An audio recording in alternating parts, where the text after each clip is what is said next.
Welcome everybody. Welcome to BeoTalk 207. It's that time of the week again, and for the 207th time. like we've never done it ever before. Oh, you're enormous. I'll make you smaller, Willie. That's what she said. By the way, Mike, can you change that I am to kind of the blank spot and switch those out later? I'm gonna go full screen. Here, you can join us on the right side. I love the rookieism of it all. I mean, since you're the one saluting the internet every so often. Yeah, that's right. It feels weird. Anyway, far right before. I'll get you some literature.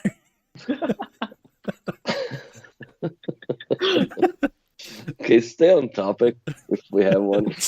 This is in no way related, but if you would like to buy anything from Skinny Play, use the link in the chat. Buy any 2 products, get 10% off, or use this regular link or this promo code, and you get 10% off your single product. But if you buy 2, we get a small kickback, and that's that's always nice, and it goes directly into the channel. Don't forget to go to the Discord link if you want to join our Discord.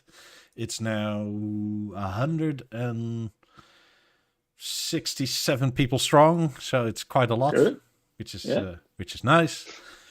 And if you want to help us out, send us a super chat. It guarantees an answer to your topic and a question. And don't forget to give a like. Because that's free, and it also helps in the YouTube algorithm. So, yeah. How have we been, guys? Can you change my picture with the blank spot?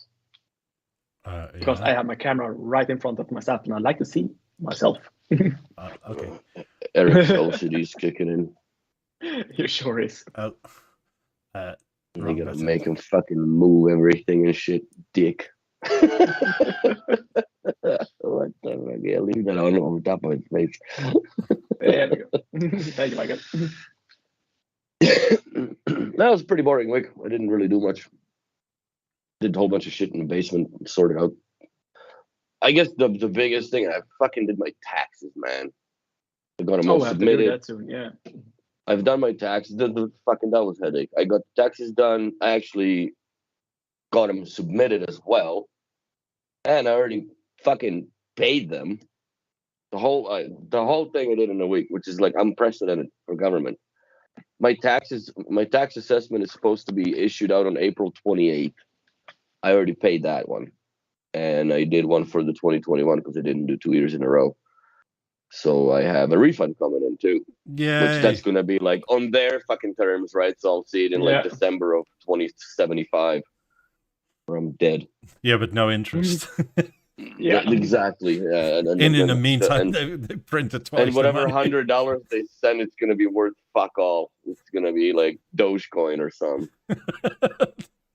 Canadian dollar to the moon. Elon tweets something, let the dollar go up. Yeah, way. Oh God. Yeah. Other than that, I didn't do much. But the taxes is an achievement, as every adult can appreciate. Getting the goddamn government Nazis off your back. So, yeah, they're finished. So I'm good. And speaking about Elon, he probably made the... Do you think he's going to get to Twitter? No. Oh, my God. This is such a troll. Oh my God. I can't believe they have a pregnant man emoji. Right? Because that's not fat. Let's just face the fact here. Because his arms ain't thick. You know? That's a good barbecue grill, that one. Oh. Why hasn't his plane crashed yet into a fucking mountain somewhere in Nevada?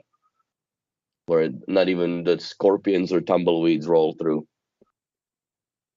That's what I wonder. I don't know. It's because of all the vegan stuff he ate. Yeah, he's probably immortal. It's like the scorpion goes, process. No. I'd rather starve to death than eat this shit. I bought that Microsoft Surface book that I sent Do you you a have link. it? Do you have it yet? Or No, it hasn't even shipped yet. So I'm hoping that I'll have it next week. It's coming from Ontario.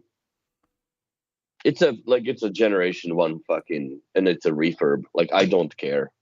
$500 for a laptop that basically is going to be rolling in the back of my trunk with the toolbox.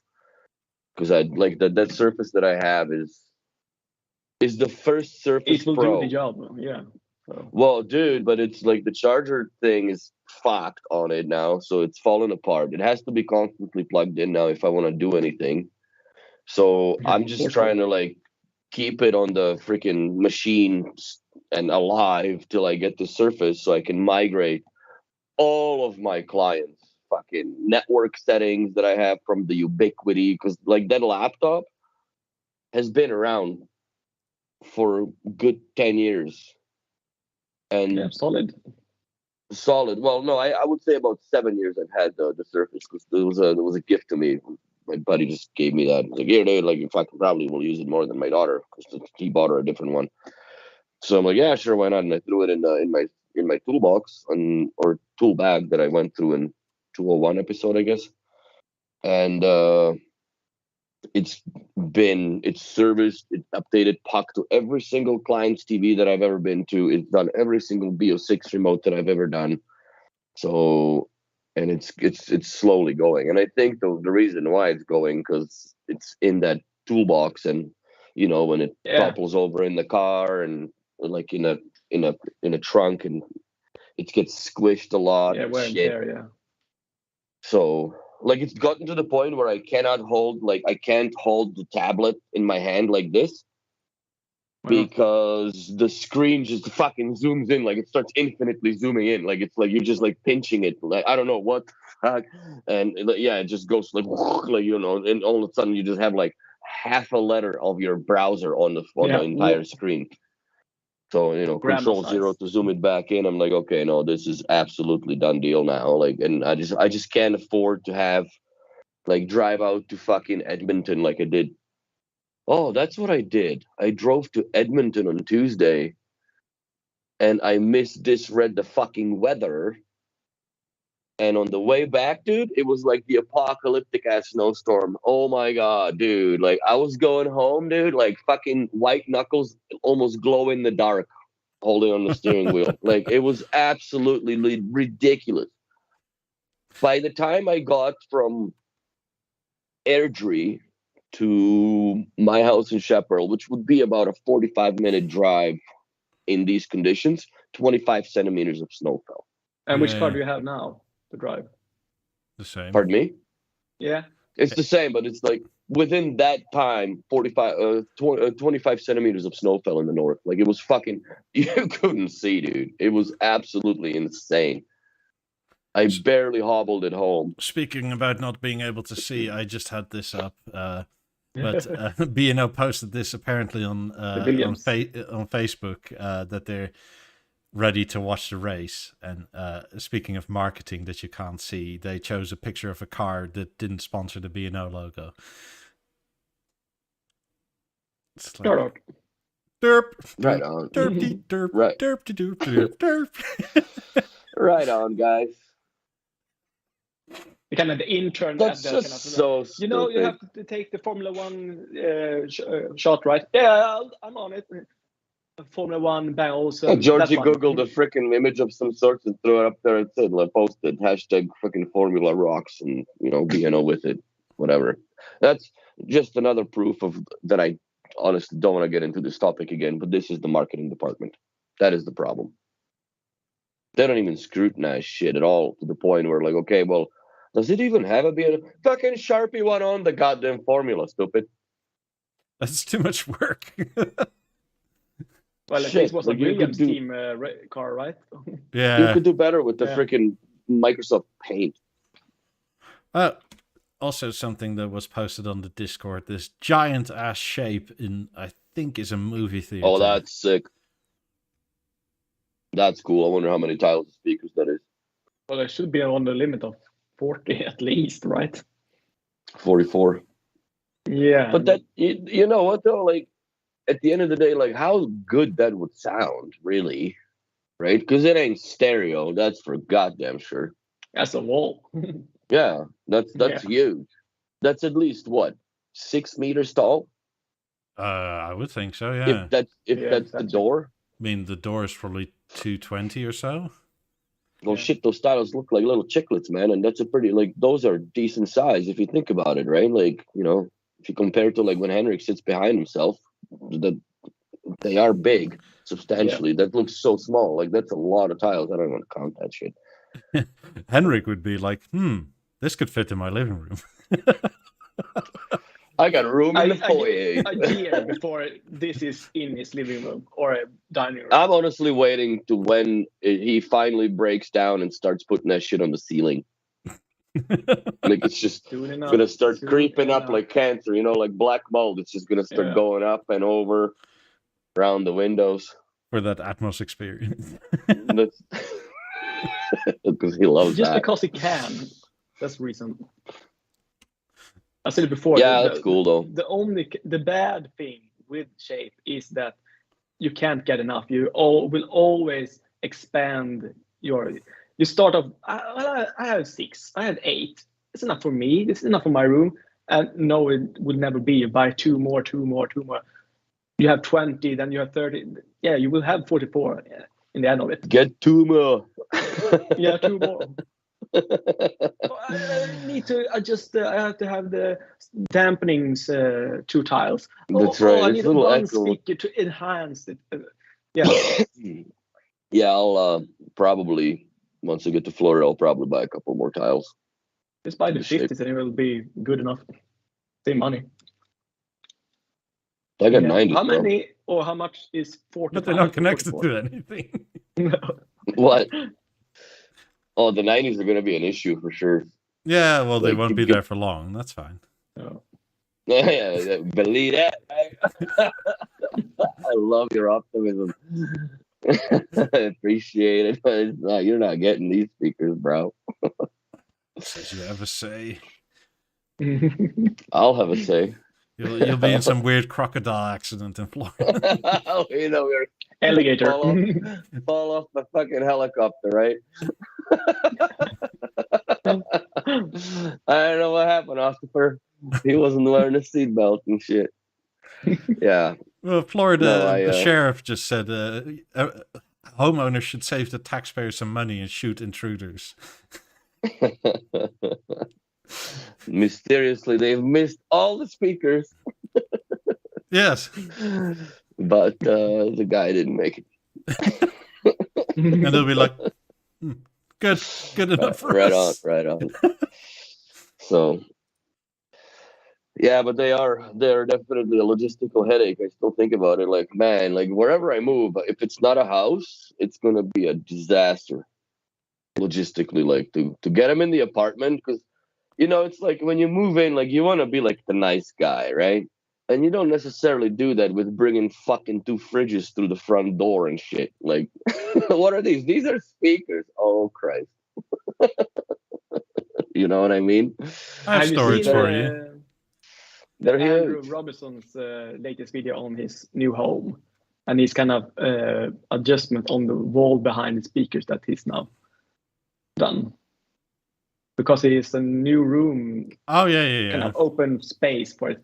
So this either what kind of whatever speakers it plays there, they have to sound kind of neutral and good. So done some very much acoustic adjustment from low behind the wall. Oh, so he's got a treated room now completely, basically? Yeah, basically it's kind of halfway done. Someone because it's a big open dining room behind him or next to him. So it's kind of done a kind of wall or it's definitely challenging to acoustically treat your living room and have your wife acceptance factors going high, right? But he's done a good job. These are massive speakers, bro. Yeah. Are these the ones for $3,000 or whatever? Yep. For the free? In the US, they're $3,400 delivered to your home. The sales price is $3,000 and the delivery is $400. Which is no shit tax, bro. Like that, those are big. I wonder how heavy they are because that looks like solid wood. I don't About like the look of 55 them at kilos all. each. Jesus Christ, I do not That like the look much. of them at all. I kind of do. But they, Yeah, me too. I like them. I don't know. That's McNasty, bro. I mean, it's not I B&O. like the B&O look. Yeah, of For course. me, they Yeah, look better than Martin Logan's, but from my understanding in this video, they kind of the same in that they're very hard to place. Oxygen-free copper cables, dude. Gotta have it. But I have to say one thing that's very good, or that he brings up very often now, that he used to be this kind of over-the-top audiophile and put all kind of money on cables and all that. But lately, it's just been, no need for it. Just whatever sounds good for you, it will do. And it's kind of, you can nerd down to you can pay so much money you can just pay, but is it still that kind of? I don't know. I guess I'm worth too it? spoiled with B&O over the decades of owning it and being around it completely in the bubble that I just I like that living, like these speakers bring that living room down, in my opinion. Optically, I'm not talking acoustics, but like a set of fucking 28s in there, or like I would go with 50s just for the sake of the shape and size and the mass that you have in there. Is kind of showing that. I know that he loves B&O. Everybody loves B&O. Hopefully that is on this channel, but the 50s would kill look wise. I'm not even talking sound. That's out of discussion. But just for the look. There. Now he finally had the space for them, so 90s would be amazing for him. He hasn't 90s would be big. 90s would be freaking big over there. Yeah, they would be roughly the same size as this. Yeah, 90s are only height. I don't know, but footprint at least. Height-wise, I think the 90s would go up maybe 5 to 10 centimeters off the top of the screen. No. Like they would be about no. The speaker. It would be just this much taller, I would say. Yeah. Because these are roughly 55 by 60 by 1 meter 15 or so, 1 meter 10. 90s are what, 120, 125, something like that. They're one Eric. They're one Eric. They're one Eric tall. One plus Eric, yeah. One glossy Eric. Yeah. I gotta get your hairdo up proper. Gotta get your hairdo up properly and shit. Yeah. 125. I'm gonna grab my soda. Detoxifying yourself. This kind of question. Well, I don't know how. I drank so much yesterday. I don't know why I'm so thirsty this morning. I was thinking the other day about that time we went through your tool bag, and I figured out why you basically have to use gloves whenever you install anything. Elaborate. Well, generally your blood alcohol level is so high that if you nick yourself and there's a spark, you get a Michael Bay movie.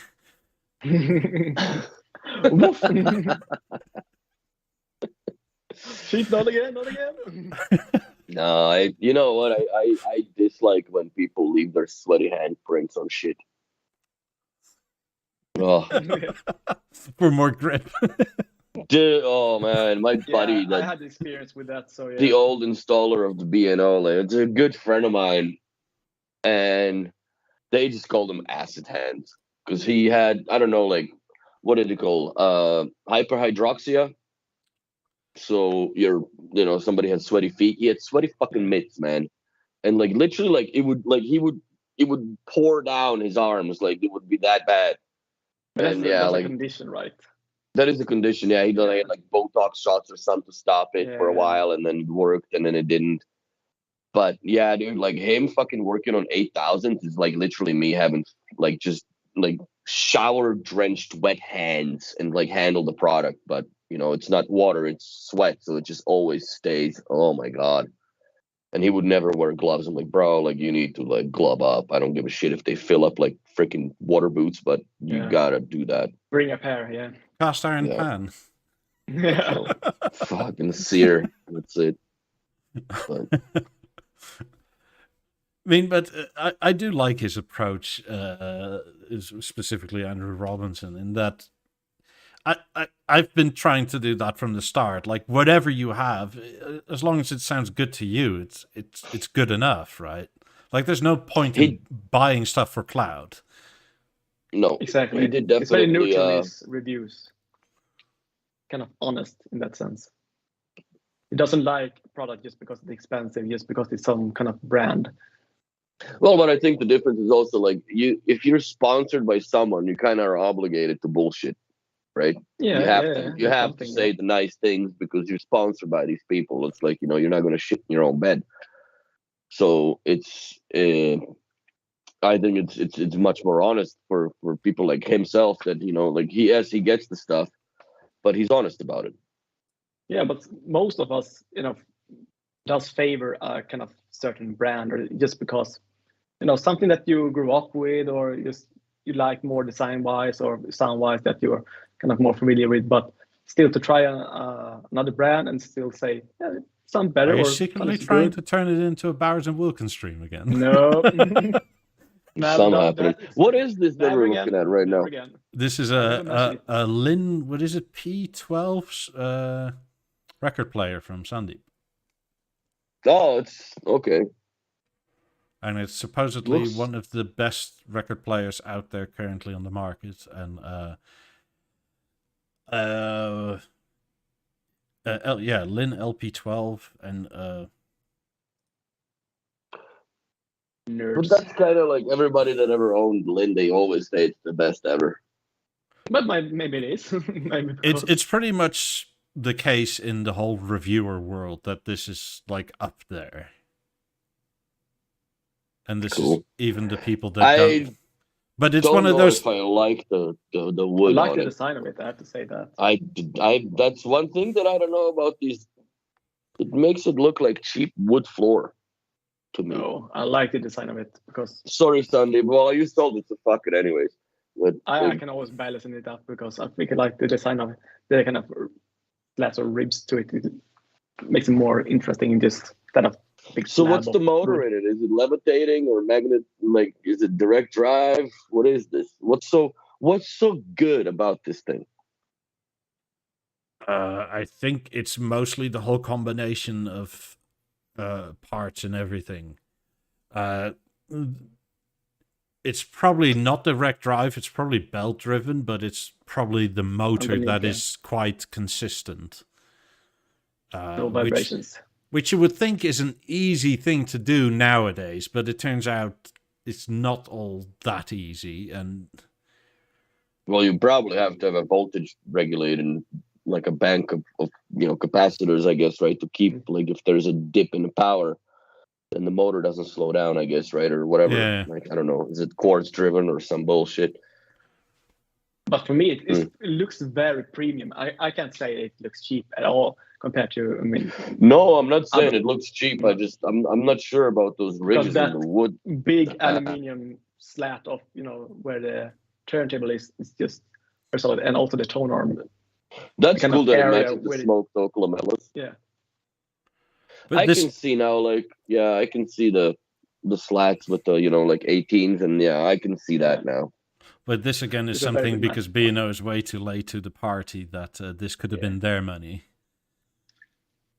But I don't think B&O will ever have a turntable that it'll be like their money anymore. Like they're gonna come up with some bullshit limited edition. Hopefully they'll now buy up all the 5000 series or some little different than 4000 Cs, and they come up with another 150 plus 3 or whatever else have you for Uber Extra Super After Limited Edition, and then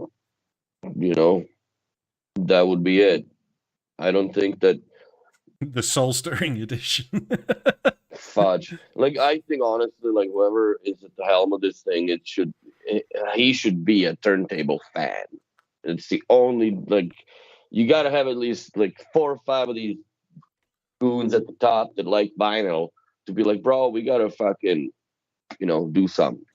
Apparently this design is a classic, and they've been making it since 1972 and just making replacement parts and improving it slowly over time. And with materials and whatnot. But if you have an original, you can still get all the parts, this, that, and the other, and That's cool. Yeah, I like it. That is Do very you have cool. Sandeep, do you have a dust cover or something for it, or? I bet she does. Yes. He doesn't Yeah, have dust in his house, bro. It's Sunday. No. He doesn't shed. Dude, I can just say that That's right. for a person that lives in a modern, He's lizard people. beautiful house, dust is fucking everywhere.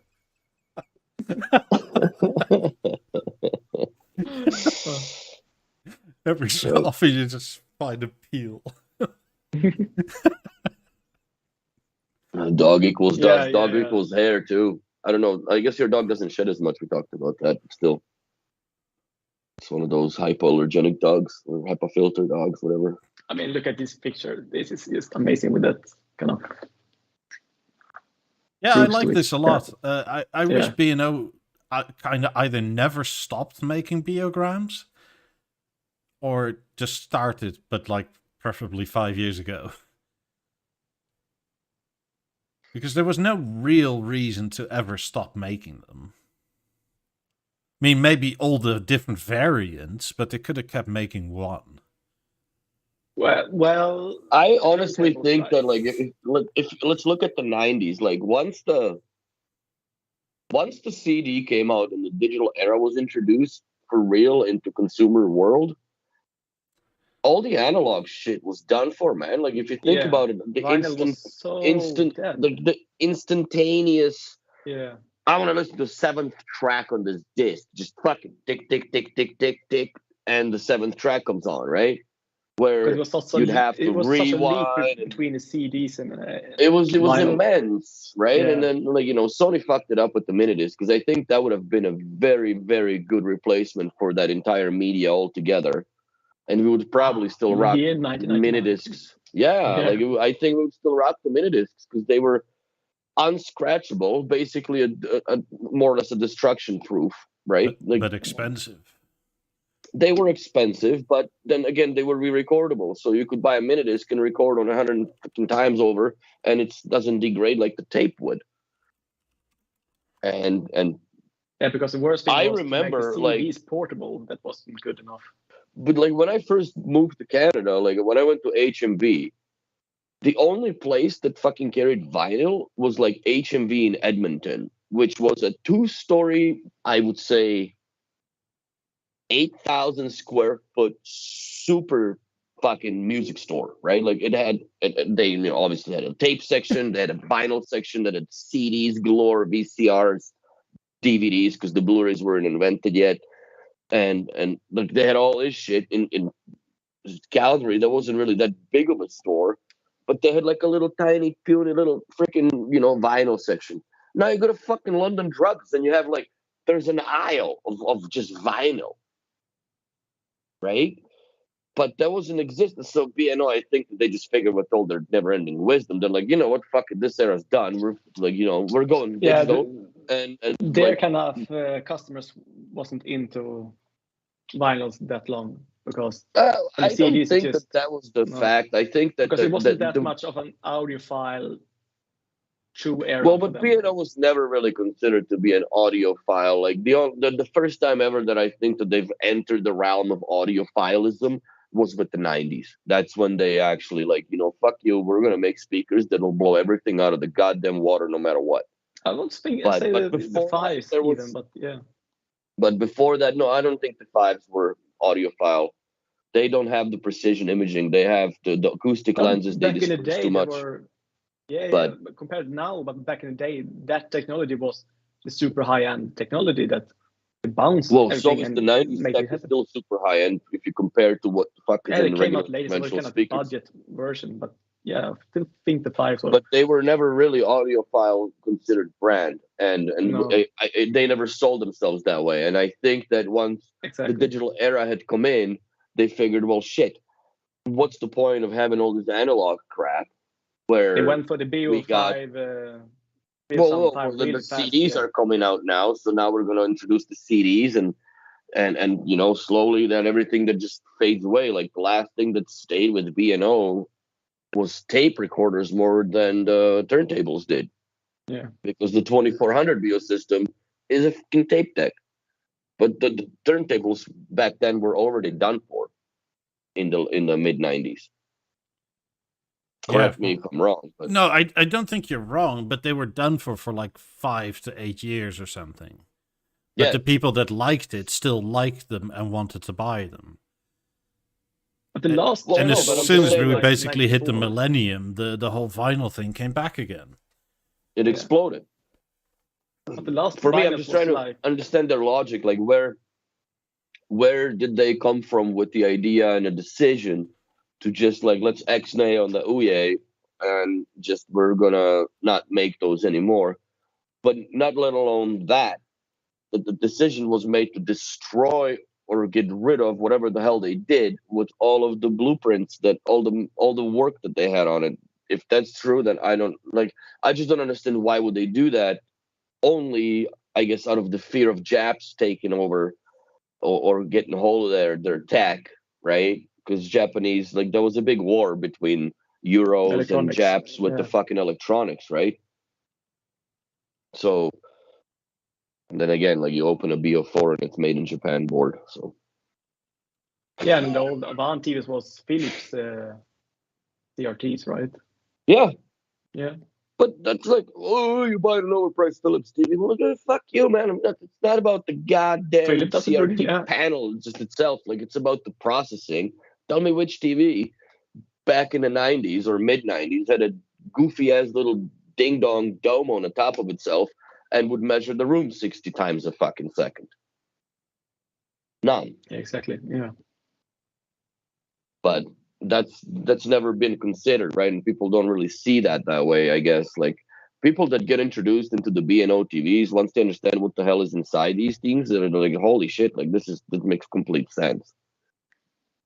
But that needs to be properly explained, and then also, again, falls into the hands of a proper salesmanship. That Often a Bang Olufsen customer, the worst thing is With from Josh. but Josh's the worst house, thing is, yeah. The worst thing for a Beo customer is when you have to renew a new product and it isn't available because you're kind of used to having this kind of advanced technology that other brands don't simply have yet. That you can, the stand rotates and, all in one remote and all these kind of things actually always work. Yeah, where I heard this on some other audio channel on YouTube. They expect the new fad for the next 5 years to a decade to be active speakers. And it's like, wait, we've been doing that for 30 years.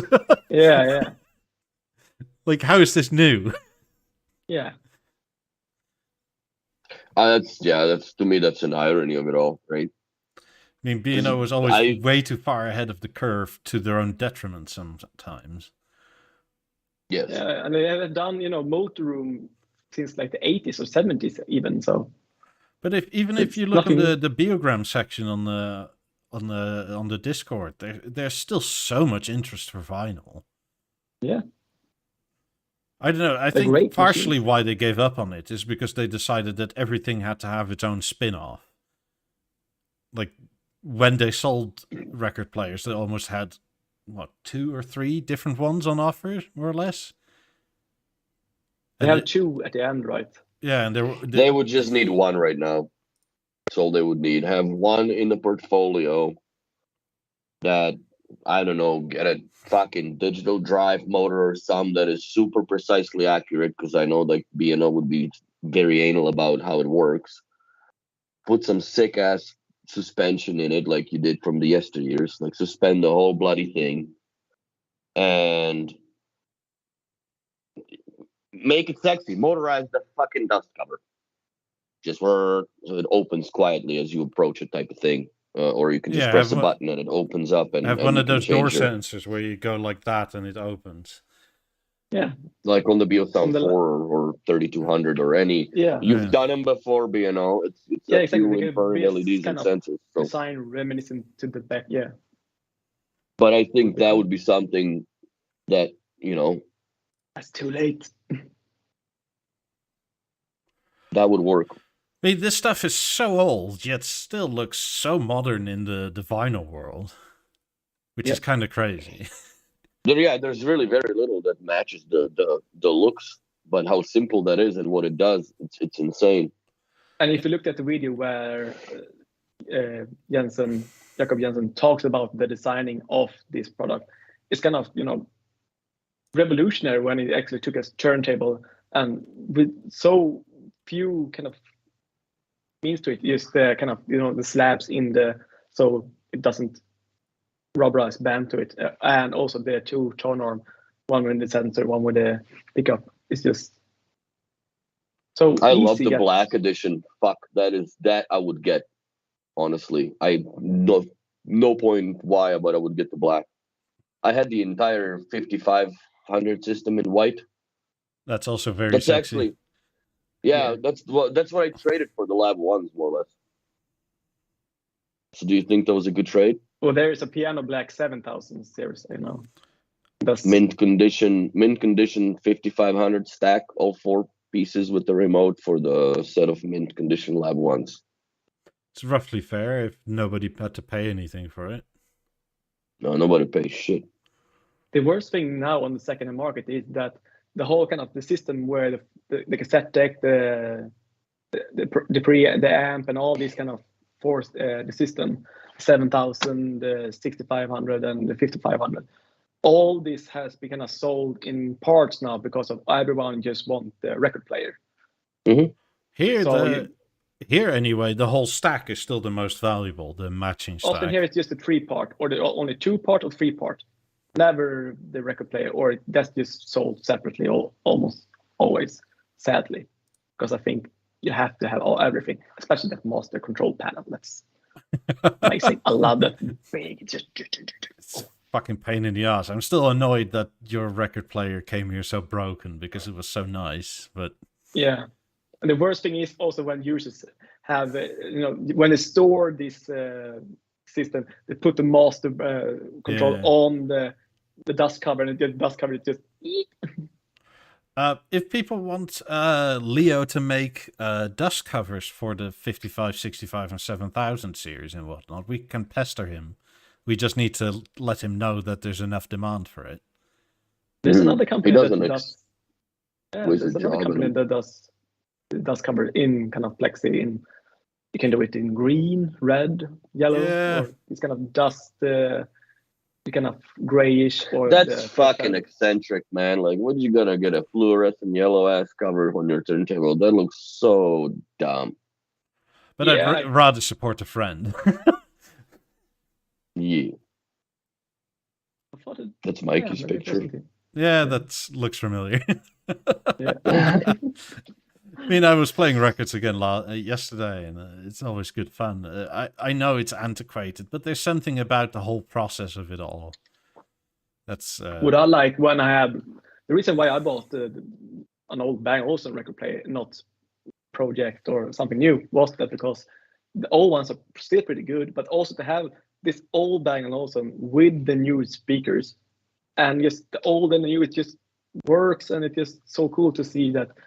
It's not even gonna work. It just matches, bro. And it's like how many decades apart? Exactly. I had my Beogram, I had my Beosound 3200 connected to it, and had that to the Avant and the 5 speakers, and just amazing. I mean, this is the cover Leo makes, by the way. This is a new cover. Yeah, I like the color of it. The kind of more darker tone to it. I mean, you can obviously ask him for any other color, but Leo's one of these perfectionists that if he does, he's a Norwegian fish. He'll literally point out, like, I see like this in the glue. There's like this little speckle of air, right? That's a fault, and he'll point it out, and you as a customer go like, "Who the fuck cares?" Like, I'm never gonna see that unless I'm like in the light upside down like this. Yeah, but that's taking pride in what you do, right? Yeah. Because it's the shit that same thing like I take.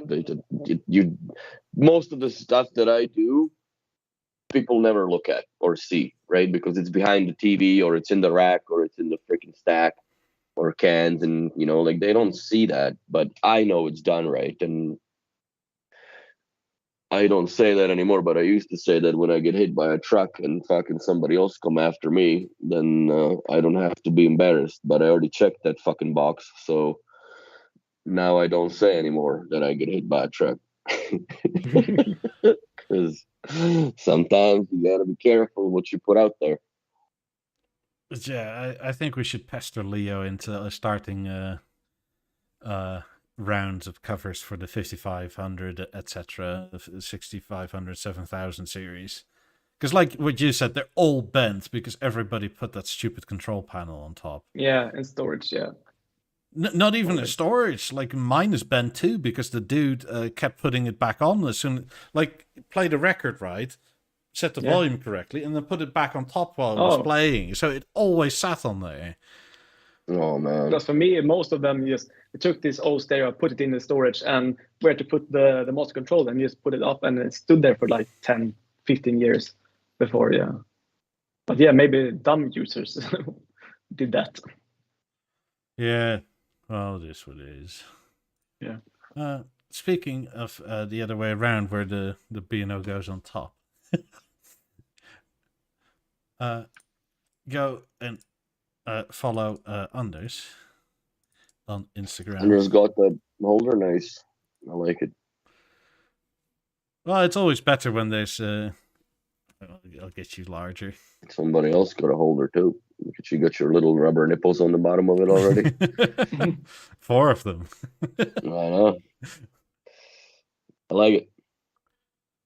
Yeah, I don't know where the best light is for it, but because it's a black marble one, and I put these on he brought them with it, so just to keep it safe. But and here's Is it the heavy? anthracite one.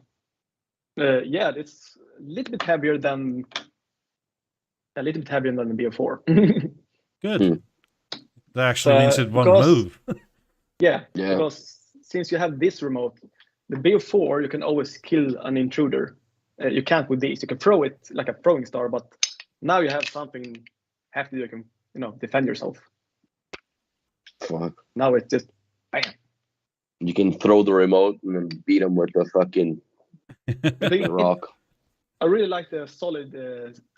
If you have your remote on a solid place, like me, in a cinema room at least, it's very cool, and I like this solid feel to it. You just press like a control unit. I like that. I said it before. The master control panel, the halo. I like those kind. Should there be something for you, Mikey? Because you're always bitching about the fucking roly-poly on the remote control when you. I'm getting one. I'm getting one. And I sent Prestige a couple of photos, so I think he's shown them on his. I like how unfucking necessary that thing is, but it's so cool. Bloody Anders even has a discount code. I don't have a discount code. What is this? But go to Prestige Covers and look at his story for today, and I think some of my photos is also there because I have also done a couple. He has more of these, but I feel like I have more of these than Anders does. Does he have the bronze one?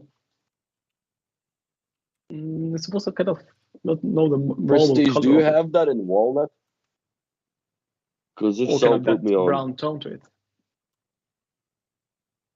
No, because here's my thing, right? I have the remote. Well, I don't know where the fuck it is now, but it's here. But it usually sits.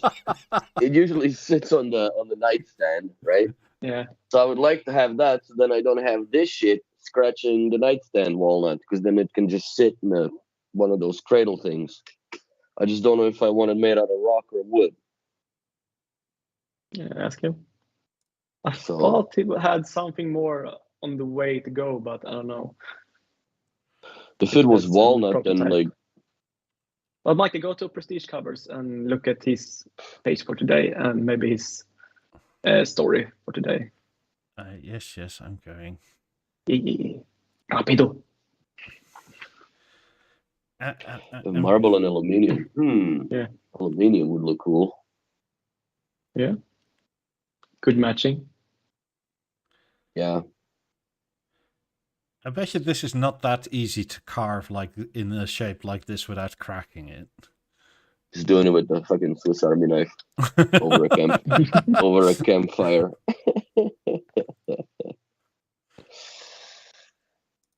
I'll take your prototype, Prestige. I'll do the aluminium. If it's matching the anodizing color or remote, which probably that's what you're going for, that'd be sweet, boobies. I would like that. Most of them are that, aren't they? Any boobs are good. Not back boobs. No, back titties are awful. We hug somebody and like fondle them. It's like, that's like. But that's the combo I like. The marble black with the bronze one. I had it myself, and it looked very nice. That contrast to it, and also the gold edition went very nice with it. But yeah, look at his story for today, Michael Rapido. Delete the red sign about the icon. You know how it works. Oh, look at there. So that's kind of the stationary part that I use it for. So there you have it, and it just my kind of control. Oh, it's your room. That's why you're jerking off all over yourself with the pictures and shit. Okay. Indeed. Okay, I got it. I like it. Yeah, it fits the kind of side table. It's kind of a drink trolley or tea trolley, or what we call it. It fits it very well. So, now everything is just. I went from bang. Is that your greasy ass fingerprints all over it, or that's just the texture of the rock? Texture of the rock, the marble. Oh, okay, let's see. Well, he does have a kid, so you never know. No, right. But he hasn't touched this one. Oh, okay. He hasn't touched this. Okay. You know, marble has textures to it, or No, I know. It just looked like you had some fucking greasy ass chicken and you were grabbing things. No. Wipe your mouth with a bag. Everything is done with a kind of cloth. It's got a little microfiber. Didn't we have a old kind of GIF or movie when was it? Go back one. When it did all this kind of action to it, polishing. Isn't there a freaking that was a emerge in different wood? Oh, you just fucking blew through it again. Oh, I wasn't looking at the emerge because the emerge. There is an emerge with a different cover. You should ask Steve because he knows emerges. It's Anders who has the emerge, right? Yeah, I still don't know how I feel about the emerge, but there was a different wood on it, or it was stained. No, he has the oak, I think. Anders does. And you better fucking pause it. I can't. Yeah, I can. Look on the screen. Don't do shit out, man. You can use it. Yeah, maybe. Wait, that's not the original B&O color. Of what? The emerge. That's what I'm saying. No, that's what I'm saying. That's not the original color. That's a different wood veneer completely. It almost looks like rosewood. Maybe stained it or something? Prestige? Who did this? Explain yourself. Anders. I like the little dude in there, the man in black. I like that little statuette. That's pretty cute. But yeah, that's bespoke right there. I tell you what. You know, Anders is a professional photographer, and it really shows when we compare our kind of pictures and photos, especially. Yeah, I like the little glass camera beside the emerge. Yeah. Hasselblad or something. Yeah, he's pretty cool. Not us. Oh, weird. Mm-hmm. But that's pretty slick. You have to ask Anders, I guess. In terms of customization, not that I particularly want them to do a lot with the emerge, because to me it could be forgotten pretty much instantly. But I think they missed the boat a bit on it in that these panels don't really pop off all that easily. So it's not like an A9 or skinny play type of deal where you just can mix and match different kinds of sides on whatever you have. Because I think they kind of can't, because the bass drivers are pushing against it, right? Yeah. They clipped onto it with kind of good force to it, yeah. But wouldn't it be cool if you could get like different types of cover to customize your emerge if you were so inclined to do? Surely there must be a clicking system that's strong enough to keep the bass in check.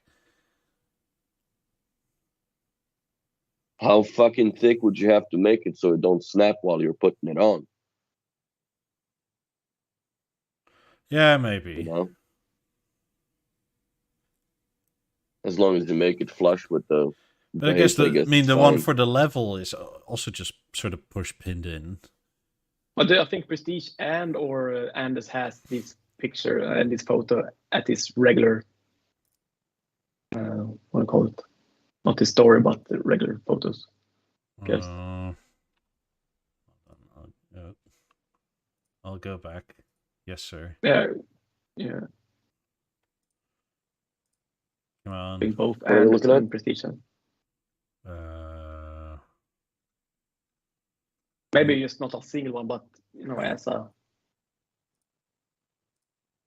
What are you doing? No, I don't see it.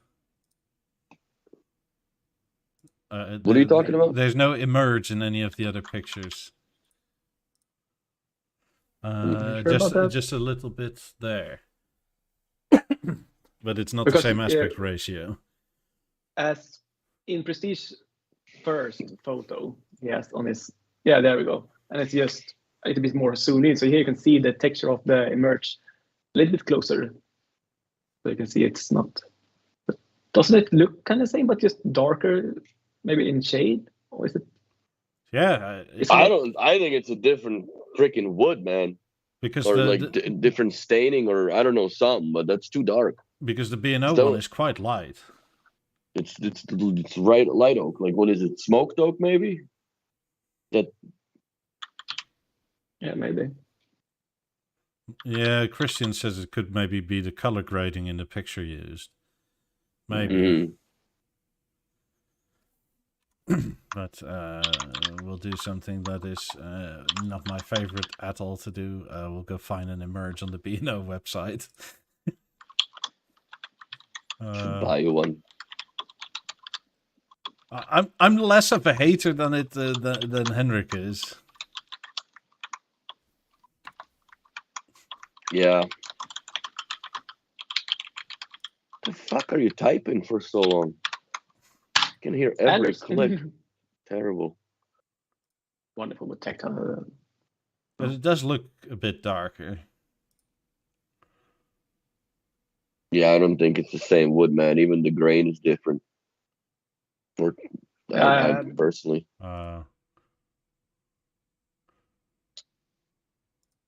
The wood curves around the back, eh? Yeah. And then there's a slat in the middle that sort of acts like a base port. I honestly think that it's been oiled.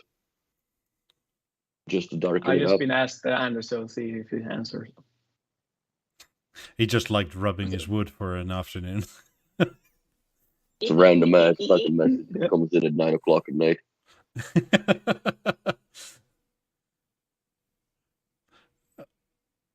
Generic Enthusiast asked, what's with the hot Karl Lagerfeld figurine? It's not. It's Willy 5 years from now. That's right. Getting gray. Getting there. So now I get a haircut. I look like I'm fucking bald because my hair is so white. To Florida will be a different shade of white. Oh yeah, after I move, I'll be freaking white like that dude. Yeah. Stress level. Fortunately, the population of Florida is quite old, so you'll blend in. That's right. That's what I'm working on. It's my camo. What? It's my camo, bro. Carry weed and hearing aids. You don't need a hearing aid with your 90s, and that's kind of the part of that kind of deaf to it. Yeah. Well, at that point, like, why do you need the 90s if you're deaf as fuck? Because you can Bluetooth into your headphones. I mean, hearing aids, right? Yeah, but you have volume like 70 or when you listen to those Skrillex. It's funny Or though, do you because even like, yeah, I'm top that? 42 years old and I still listen to like Chronic 2000 and shit. But I do it without the windows down because Classic. Yeah. it just looks fucking weird now. I also feel certain words have Oh, become more controversial. oh yeah, that's right. Well, like the '90s rap, it's almost sexual offensive and everything else, right? Like it's I don't know, because this It is new an music ad, is or just terrible. Anyways, I love the chair, by the way. yeah, oh, cool. Yeah, so if you're into prestige creators, send them a message. They're also in down below. Everybody just blew up his phone.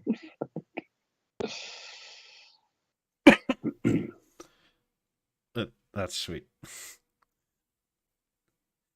That's hilarious. I do like the chair, though. I gotta say,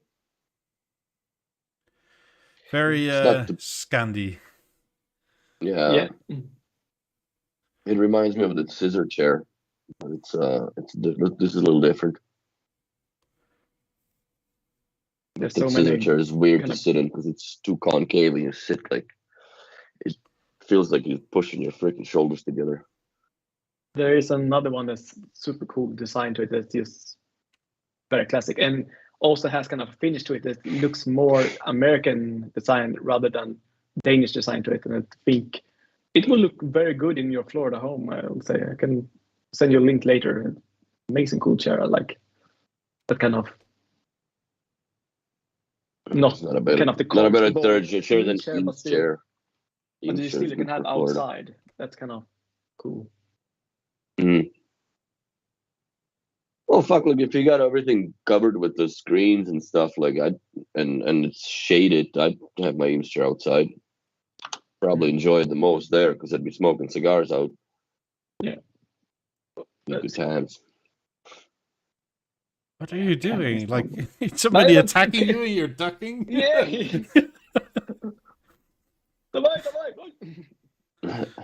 No, it's just that my camera is in front of the screen, so I can see. Get it closer and like point it up. You're like, Into your nose. Give us a nose shot. Look at the What are you doing? lounge chair. I'm looking for the lounge chair that I was talking about that I can send in Oh. the chat maybe. That's not that. Yeah. I have a feeling it's gonna look weird. let me see. How's your frumpy couch? How's your frumpy couch? You like it? Yeah. I mean, it just is so great. The worst part of it is because you can separate the parts because it doesn't stay together. Alphonse has been playing with it, so he likes to break it apart and jump between all the parts all the time. No. And cozy himself down in the middle of the part and put a blanket over it so he has a little bit of tunnel. So, but yeah, I think I found the right one, or maybe I mixed them up, but I will send them in the chat here. I think it will be the right one. It's called the Kangaroo, and you can have them teak or in black. Galleries.se. Nordic Gallery, yeah. You're gonna click the link and share it on the screen. Share it with the classroom. There we go, Mike. Yeah. What the fuck, man? But they Really? have kind of American style to it, yet still kind of Scandinavian to it. I like the kind of unified form of it, and still can use it outside. It's just amazing. With a good can be matching your Eames very nicely with this. That shit's so ugly. My battery's died on the goddamn headphones all of a sudden. For fuck's sake. Oh, I like Wow, that is. Well, I know you do. it. Yeah. I already knew. I knew when you said you're gonna have some that it's gonna be awful. And hold on. Yeah, I have some better B&O ads. Because this used to be part of a B&O ad. There's still What's happening? what's it called, that Dutch designer from like the 20s, Gerrit Rietveld or something. Der Stil. Yeah. And he's made this kind of, the blue, the kind of very special Bauhaus a lot chair. of people have that chair, and it's god awful to sit on. You can't sit in it. It's just for display, I'd say. But it's funky, cool looking, I have to say. Sure, but what's the point of a chair if you can't use it as such? When I look at these kind of chairs that are at this page, this way kind of funky. I remember those days, man. We used to have an Aston Martin outside of the shop, parked. That's good. And it had people sit in the car and listen to the B&O sound system, and then took them inside and listened to the Lab 5s and shit. It was a great time. This was probably when the B&O Automotive was still owned by B&O, right? Yes. Well, they still own it, but they just licensed the shit out of it to Harman. Yeah, but that basically means most of it is out of their hands. Mm-hmm. Yeah. I mean, they technically own the IP, but other than that, you have almost no say in it anymore. No. But for 25 years or whatever they sound for. That acoustic lens is just sick, dude. Oh, the sound. I mean, that's potentially the coolest thing they've ever done with cars, is those pop-up lenses. Yes. Yeah. Nothing's like it has been done ever since with any other manufacturer.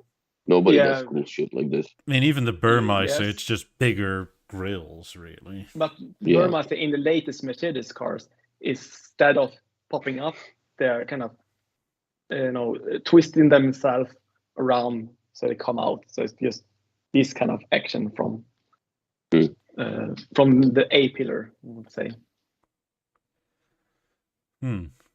This is fucking cool. I think cool, it's man. the latest S-Class or something, or even has that kind of function. The latest Burmeister, that the tweeter in the A pillar comes out in these kind of twisting action. I never cared for Mercedes at all, to be honest with you.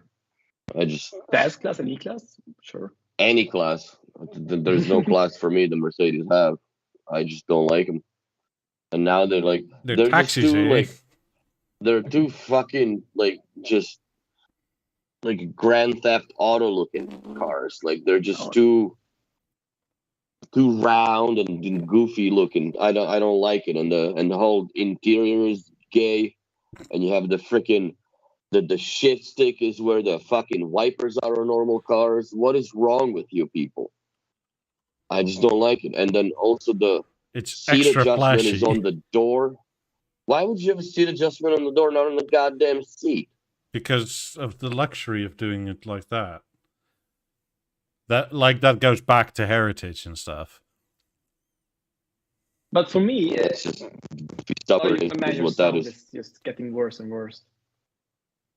But for me, in my new Hyundai car, the Ioniq, the memory buttons are actually on the door, and that's amazingly good for me because I can press the button to the seat going all the way down. If nothing has been driving it, then it's all the way up.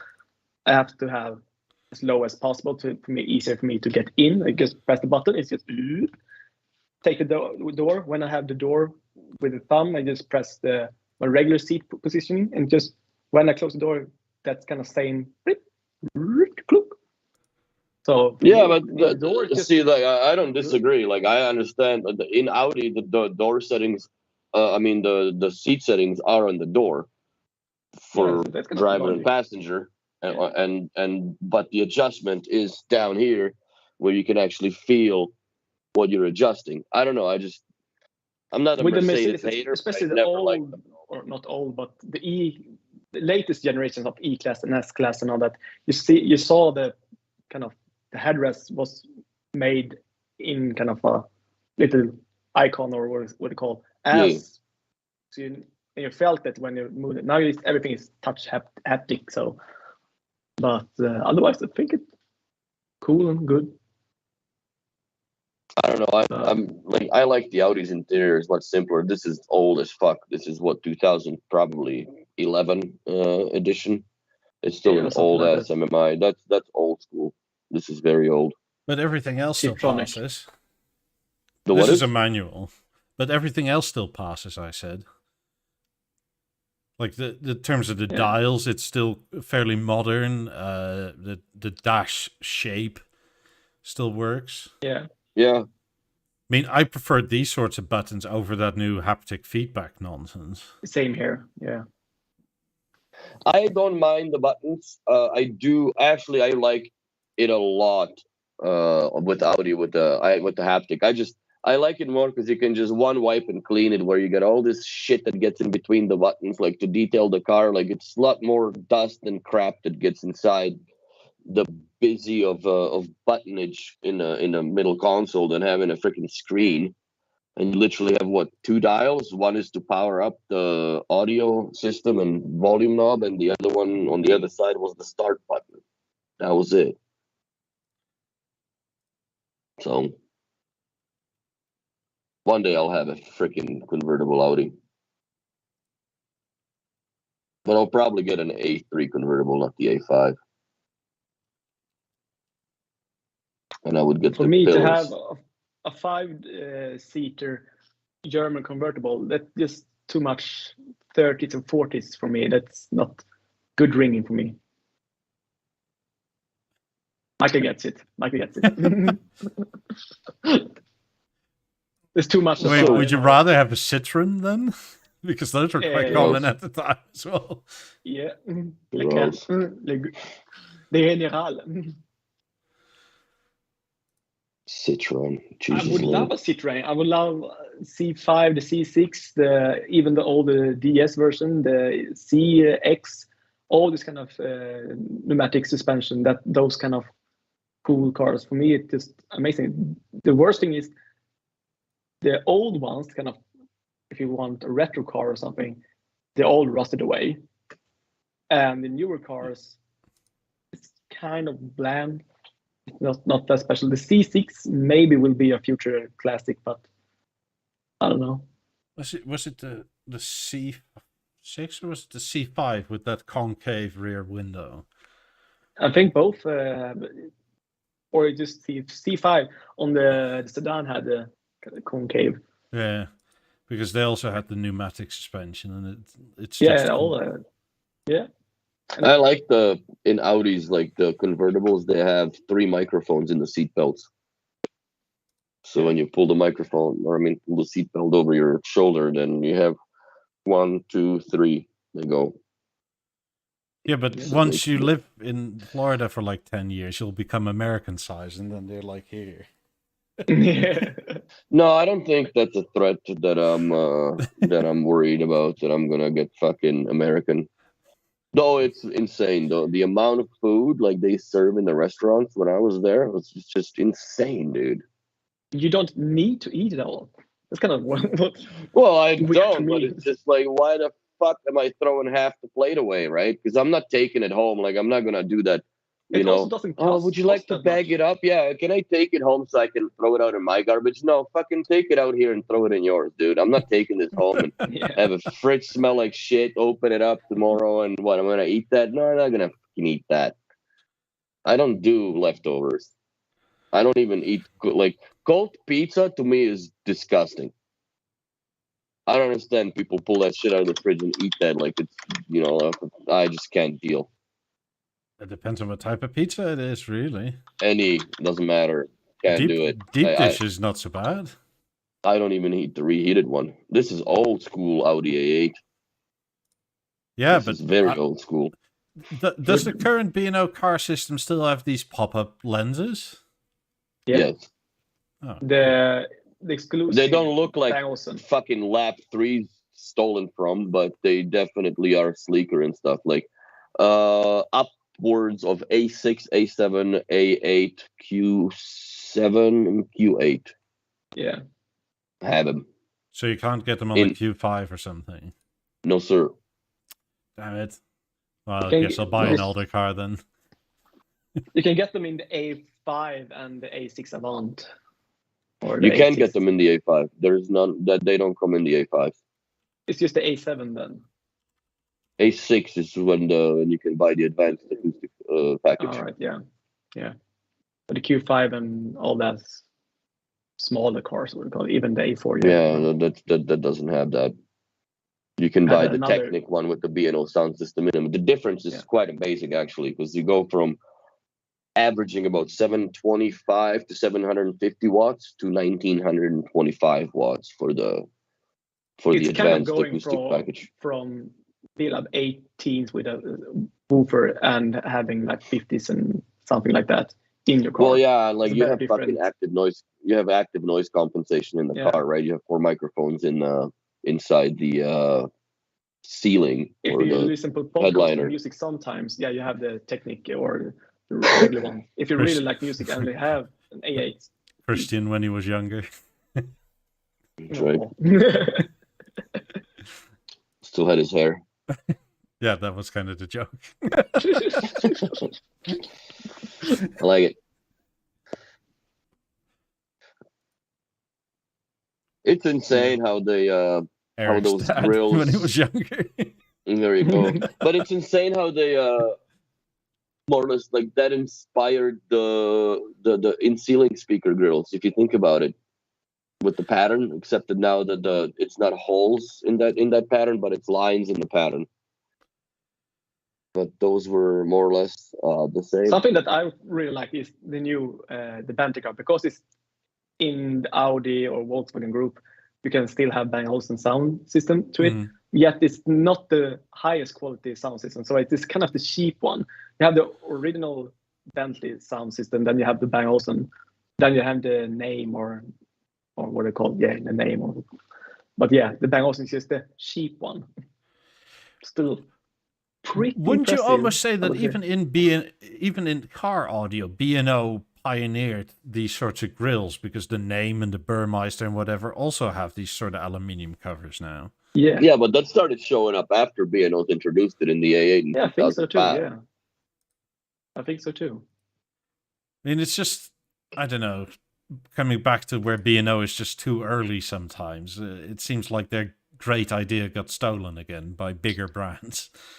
Yeah, it always does. It always does. That was pretty cool to see when I was in Struer. They had a whole wall, like the history of the or evolution of all the automotive grills, speaker grills for the cars. Because they, at the time, they still dabbled with BMW a little bit, but BMW at one point had B&O systems in them. Aston Martin, the Audi, of course, started with. And then now it's you can buy yourself a Ford, and our ridiculous prime minister moron fucking now puts $1,000 extra tax if you're buying a car, because they're trying to incentivize everybody to buy EVs. That's good. That's some bullshit, man. Good for fucking you and your little electric scooter if you gotta go get a fucking pint of milk or some, but not in here when it snows to shit. Go watch a movie in the theater at -30, and guess what? You're gonna fucking Uber home because your Tesla's froze. I mean, you live in the middle of nowhere, Eric, but Willie really lives in the middle of nowhere. Yeah, there's like one city, and then the next thing over is like 10 hours away. Yeah, like it's impractical, man. Yeah, and that's kind of the thing. For us, it started out with the little Honda as a commuter car or into the city car, but with the Passat having so much problems, so this looks like a current A6 or A8, one or the other. I'm gay. I'm gay. At least that's what the Germans say. I wonder if they are. I wonder if those lenses actually retract, because they didn't look like they would be motorized. That car looks so awful. Jesus Christ, the cross. I have a feeling this design was kind of made for the American market more than anything else. It was a hint to the old SL. If you want to justify yourself. I don't like it at all, man. That's something I would never own, even if I had all the money in the world, and that would be the last car that I needed to put in my collection. This wouldn't be in there. I don't like it at all. It looks terrible. Sonny just said, my dealer bought an electric car for his installer. It took him 17 hours, traffic plus recharging, to get to a client on the coast. Right on, bud. Fuck. Well, that's not good. Well, if we believe our politicians, that's all we're allowed to drive in like 5-6 years' time. Pretty much. That's what they're Maybe. pushing for, right? Idiots. Gonna be bloody awful. Well, the Icelandic has that volcanic fuel that's carbon neutral. Maybe that's the way to go. Fortunately, all Fucking other manufacturers 17 hours. I would be fucking livid, dude. I would be livid. Because what are you going to do? Just sit there like a doofus and watch the fucking progress bar go up as you charge the car. Would you be annoyed if somebody was picking up the bill for you sitting there? But how long Yeah, did you I recharge? still You would be. say I don't that, like right? to be in fucking not productive like that. To me, that's a waste of my life. I don't give a shit how much money you pay me, bro. Yeah, but I'd just sit there and A sleep. recharge. Oh. the recharge. If it's No, a Tesla, fuck put that takes an open hour. fireplace Oh. thing on the screen. Just sit there with the crackling and like, oh, No, watch some no, Netflix. I wouldn't fucking do that. That's some lazy ass nonsense, dude. I would not. I just can't. I have a hard time waiting for a fucking ferry sometimes, let alone sit The longest somewhere on a recharge I've charging done is station. 45 minutes, and that's because the last 80 to 100% takes the longest, and we really wanted to have 100%. Yeah, but also the otherwise- battery in Right, your car is the size of a phone. They borrow that bullshit idea from Windows. That's what they did when, like, you're installing software and it fucking jumps to 99% and then sits there for fucking half hour. They did the same shit. They borrowed it from. They stole that from asshole Gates that invented it. Yeah, but here's Oh, look at that. 17 Goose. hours. Oh isn't shit! Look, it's 99%, recharging right? time. Yeah, go cook a fucking impossible. goose, because by the time you come back, it'll be 100. I've never eaten a goose, I don't think. At least not fully cooked. Oh, there you go. You're gonna be suffering succotash. Yeah, I don't like it. The leather is just irritating as far as like how red it is. That is an awful ass R8. That is awful. Who's this dude? Oh, the Rapide. That's the Hello, good spider sir. with the freaking with the goofy. What is that interior, man? It looks like a freaking. Oh, That's such a 1980s porn stash. He no, kept it dude. for the ladies. He kept it because it tickles. Apparently, I don't know. Fuck. And if it Chicken doesn't, you can monster. put some hair gel into it. That's right. Just 2 fingers. Who is this? I have no idea. He's in the What are B&O we picture looking at? This catalog. It's probably a CEO of some sort, like with Audi Back in the days. back in the days. Yeah. Okay, enough of Yeah, him. but that picture of the Automotive Rapide with the fires, that's really nice. That I would, I like, I would like this. Our friend Kieran did have his, or I think he still had the V12 Rapide still. Amazing rumbling car. So this was it from B&O Corporate? They had some. They rented out some space for a viewing experience.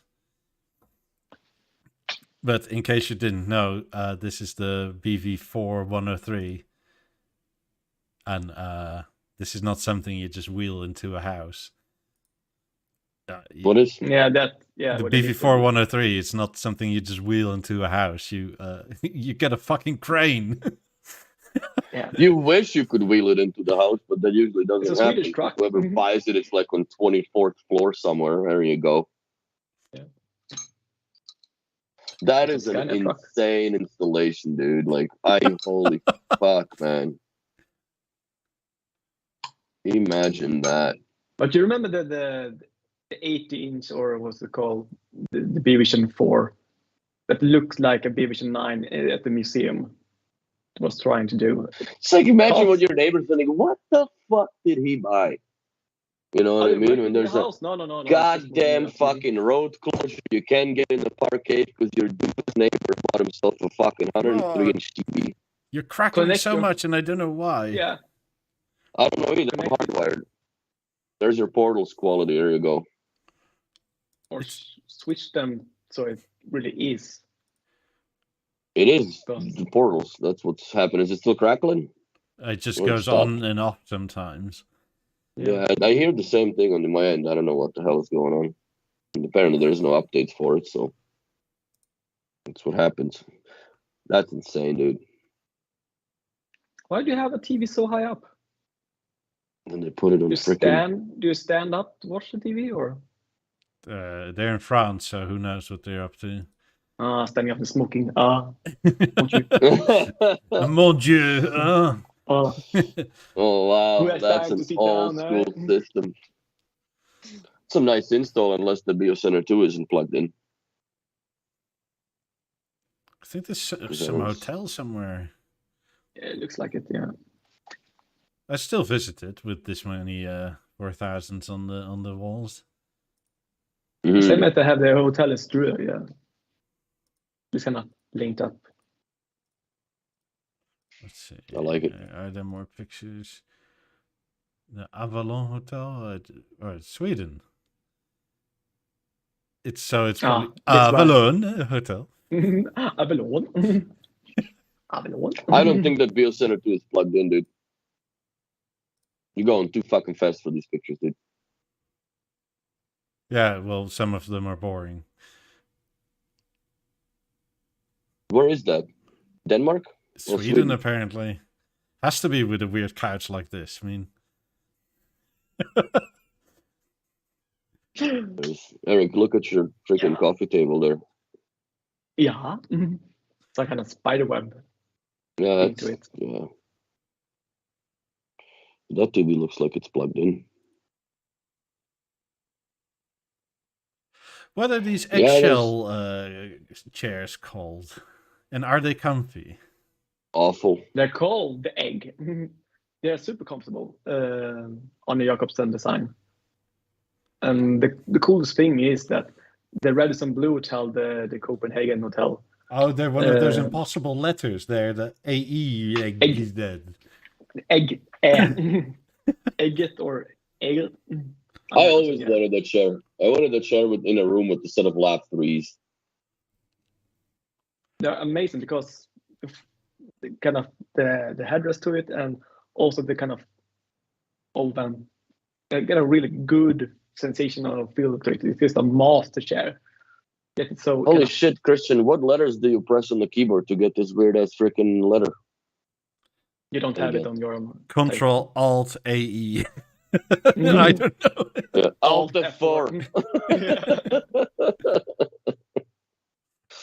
Shit. This one in Sweden. Same one. Wait, it has its. Do you guys have different keyboards than we do? Yeah. Well, obviously. If I'm gonna import a computer I did it with my Razer computer, I have to buy a German one because that has the same amount of letters to it. The English versions you can't really convert. Okay, Christian, now you're just showing off with your weird ass letters, dude. Yeah. I got none of these, bro. I got 24 letters, and then I can capitalize those. I use those instead. I think that first letter is just Italian. It's A. Yeah. Hey! That's hilarious. Eric, your last. I have the same. Oh. The keyboards are different here too. Like I have a US keyboard I specifically bought because the French keyboard has a smaller shift, and they put some goofy ass, I don't know, some whatever letter here. Sacre bleu. Like sacre bleu letter, and fucking you try to do shift and sacre bleu comes out. Mad. Bullshit. The whole button is for mad. Mad.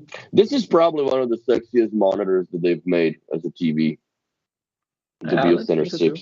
I love it. But for me, the BB8 is just the best looking. Kind of. It's a sexy TV. Fusion 8, yeah, the position of it, the stands for the floor stand, it's just amazing. There's kind of two on the end of it. It just, and kind of how it looks with the protruding speaker and everything. Yeah, dude. Yeah, amazing. The Did you picture ever reminds make me of- those cables from the BioCenter 2 to that black box that were like 10, 15 meters? Because in all these pictures, I'm always wondering, where is that connection box? They must have I put think it the far away connection to... box is right behind the vases or below the vases. That's where the socket center sits. Right in the center okay. of the picture. That still must be like But a 5-meter cable. I have or a something. 10-meter cable. I have a 10-meter cable that goes between them. I think that was the longest one. What the fuck are you doing? Oh, get your sugars. One year. No. So where is that? Is this still that same hotel? Mandarin Oriental, Barcelona. This is... Oh, that's posh. That's pretty cool. They got the Kobe Yeah, it door doesn't look screen. Swedish at all. No, it No, looks this better. is- It looks Oh, there's warmer. 70/40 there.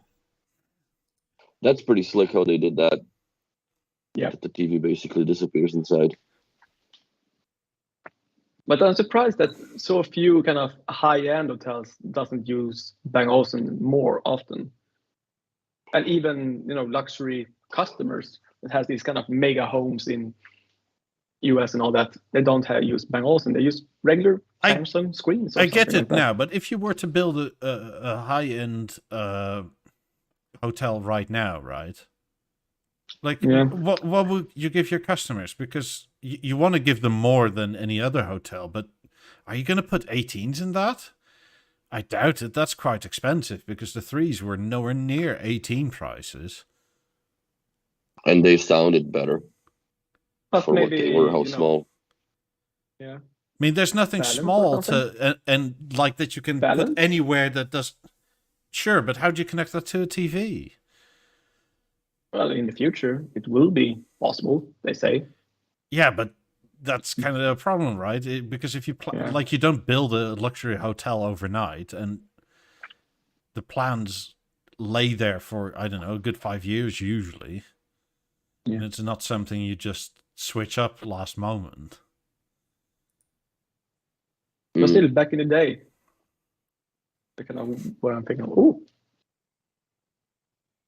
I missed the button here. Yeah, but this is the hotel one. Yeah. Yeah. Screw you, buddy. Volume, But, in case you didn't understand. Volume. Yeah. I used one of those. But they needed to They put would that have- in there because how many people know that that's your volume button, right? Yeah. They would go to the Yeah. diamond and shit.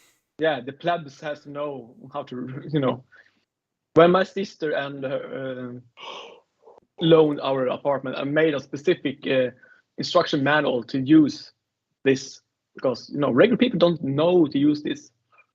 No. It's kind of trial and error at first, and then you know it, and when you know it, you know it. Yeah.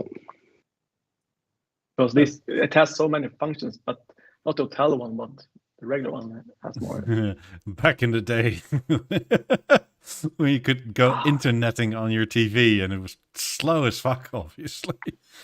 Oh, the triple W. That's hilarious. Did it have one just for that? Oh. Let's see. Is there any more interesting in this file? Oh, yeah, there's some. Pay TV. What's this? Hotel. BV10 or 11 is always nice in a hotel. Yeah. They probably should have pushed that more.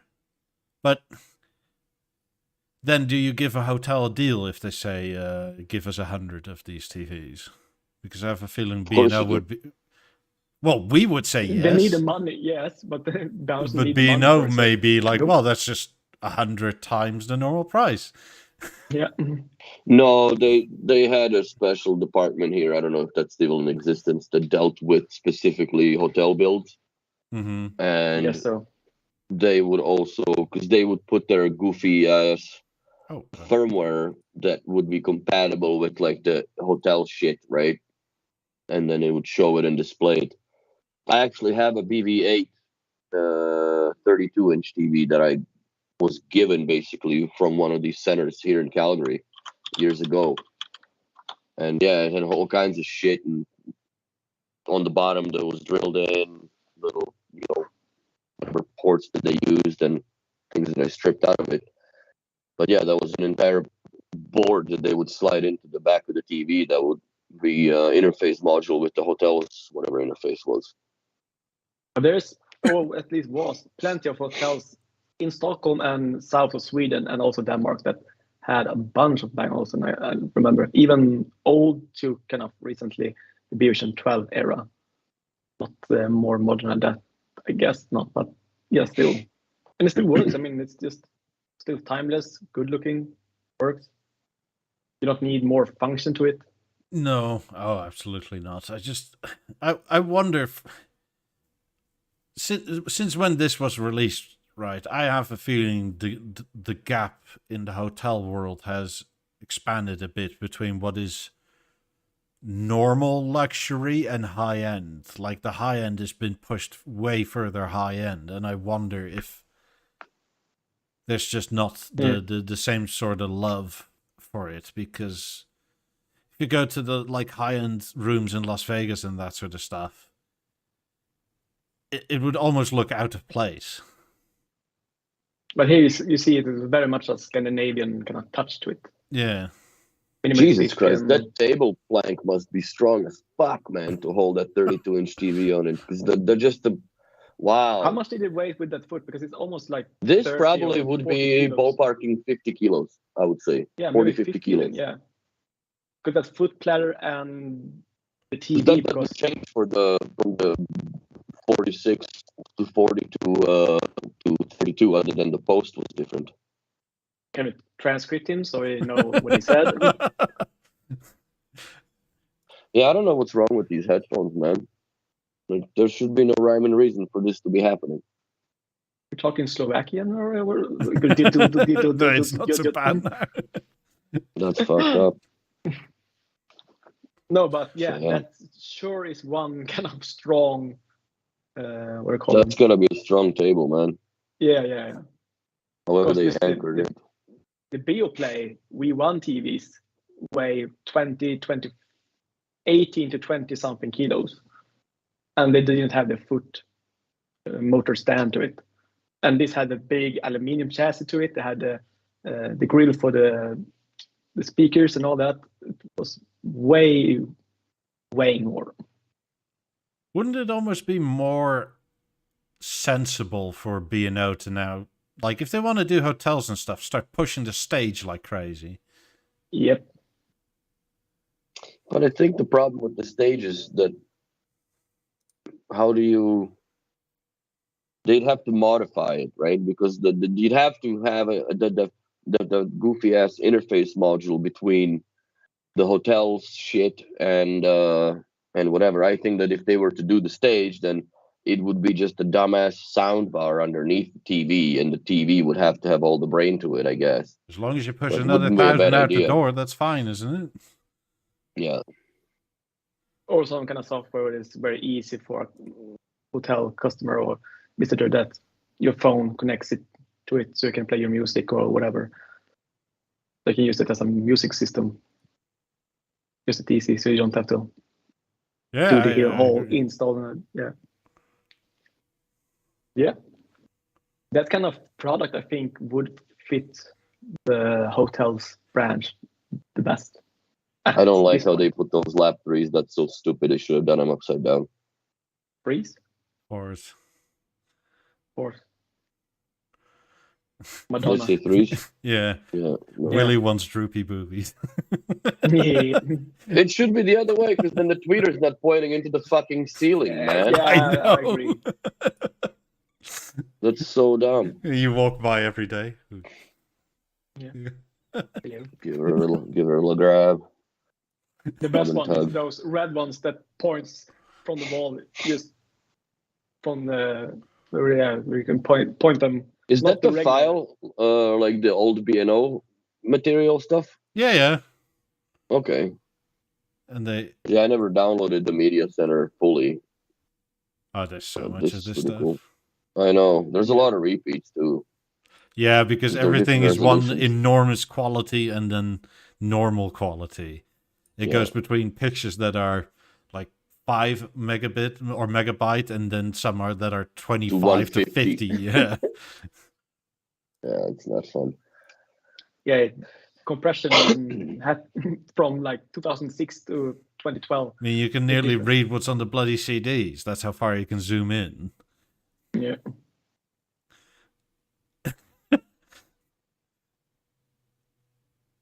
Is that the higher resolution one? Yeah, but like, look at from how far it was taken with what kind of a shitty camera it was at the time, because this picture's probably 10 years old. That you can like probably more. Is it JPEG? No, it's a .tiff. All right. It would have to be more than 10 years old, because if you're looking, it would be 2012, and those 9000s were long gone by then. They were already discontinued for a year and a half. I think 2011 is when, 2011, I think, when they stopped. This was a higher stand. Yeah, the longer we get away from this design of B&O TV, the more I miss it. Yeah. But that never comes back anymore, man. Like, the attempt was with the you have contour. A contour, right? Now it's pretty much. But that's like the attempt, right? The only thing that sucks about that is that it's a stand-ass alone TV. There is no adding anything to it, which, yes, I understand, but I don't like it. Yeah, it's just what it is. I don't like it as much because of all the history with Bang Olufsen people that clanked down on the BeoPlay TV that I had, or the Eclipse that wasn't pure Bang Olufsen product. Yet this, no problem calling it a pure Bang Olufsen product, yet it doesn't do anything that the Eclipse can do today. Is more a pure Bang Olufsen product, or even the BeoPlay one, because it did all the adding speakers and all that. It even had a curtain effect to it. But yeah, I mean, this was an event from 2002. 50 years of B&O TV. Like, yeah. This was even the shit at one point. Like, the wheelbarrow TV was funny. I don't know if that's the one. I don't think it is. But they had the wheelbarrow one. No, not that one. I think it's more of the cool. They LX actually had it in the main room. No, that's not the wheelbarrow TV. That actually had fucking handles that you could pick up and wheel it to the other room. Yeah, I like the LX series that had that kind of stand to it. But I think we had a version of this TV at one point, but it was black with the chocolate bar remote. The 60s? Was that old? It is the wheelbarrow. Okay, so it is. Okay.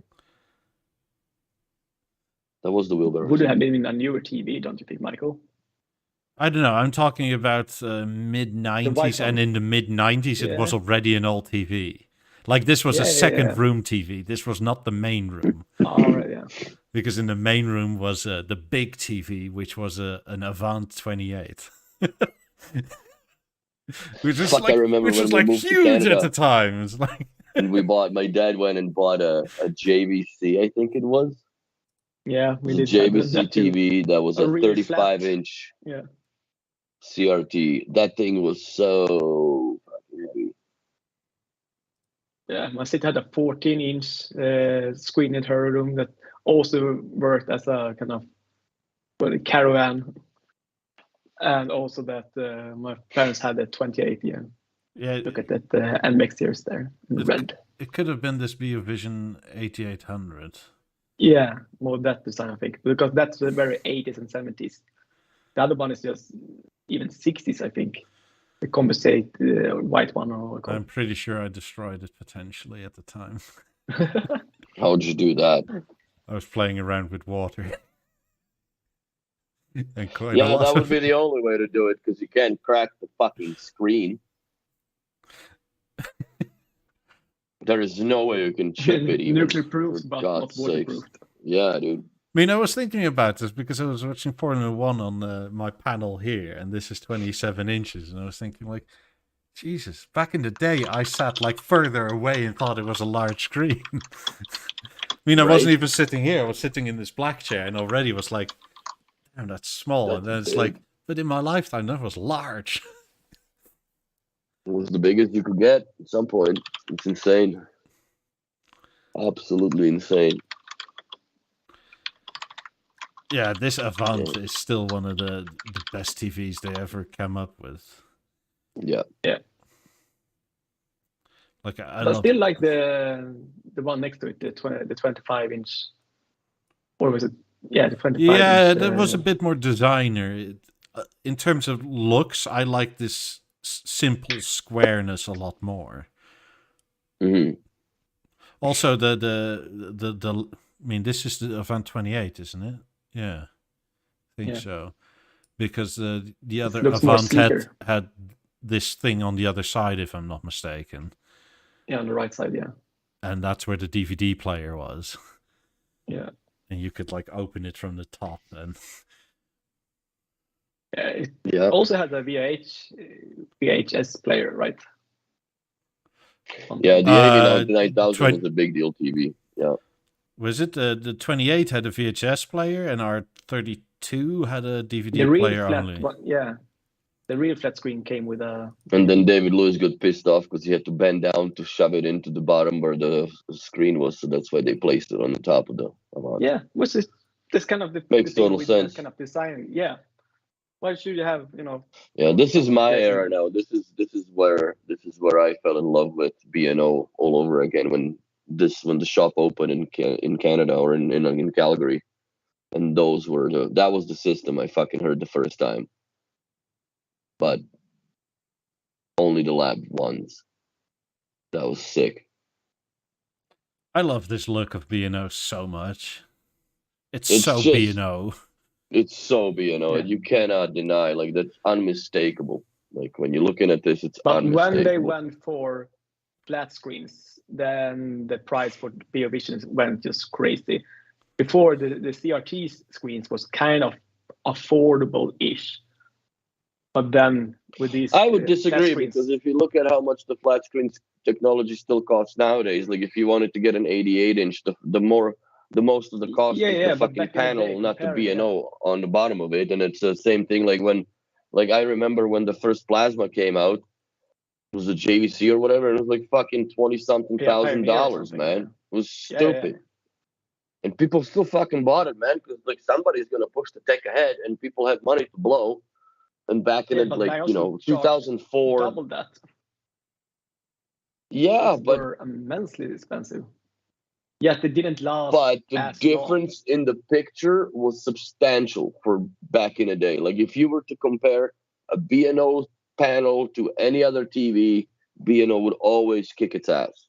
Now it's fucking more or less the same. The Samsung kind of sucks because they're still stuck in their old LCD, old era of tech, where LG is going with something that, like you can't get any darker than turned off pixels. But the BeoSound or the BeoVision 7 was the true amazement where it made an LCD screen really have good depth to it. It was really color vivid and good compared to a plasma screen where the 4 and the 9 were substantially much better. But yeah. Well, they also had the glass that they could play with. Yeah. Like they don't do that anymore. No, they don't do the contrast screen at all. I'm not even really sure it would make a difference much on OLED. No. But cool thing to have. I mean, at least there was something B&O actually did to the... Like, they bought them off the shelves, but they still fucked around with settings and made it the best possible. Now, with the panels? With these panels and the panels, they had proprietary boards in them as well. They actually fucked with it on the manufacturing level. If you take apart the BeoVision 12, I think there are 12 PCB boards, and 6 of them are completely different color, and they're B&O proprietary.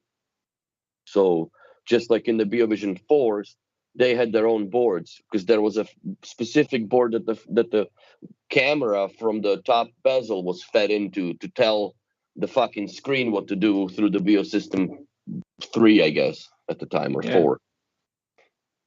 So there was a lot more that was going on that with the true image, which that's what true image used to be as a term, understood as, was way more. And if you really wanted to actually demo that to people, you could go to the service menu and start turning shit off, and you can see side-by-side process by BNO and just naked bare signal what's coming in. And then it was a huge difference. Huge difference. Can you talk a little bit about the AV9000 system that you say No. introduced the surround sound and mastering to it? I mean, back in was it 95 or 96, or even before that, I guess, something 94, 95, something like that, that introduced kind of home cinema, kind of easy with the 6,000 and 8,000 speakers. Look at the Japanese spy in there fucking with the camera and shit. Obviously spy, like no The profiling going on here. He don't look like a Dane designing it. And look at him smirking. They're like, yeah, motherfuckers, I'm taking pictures. It's your your microphone is being hacked right now, so I don't know. Yeah, you walk up to him and you go konnichiwa, and he goes, "Hello, sir." Yeah. Man, that would be weird. That would be weird. But this is from the press release when the BeoLab 5 was launched. The washing machine. Yeah, what literally. they called it. I mean, it looks like a bloody washing machine from the 70s.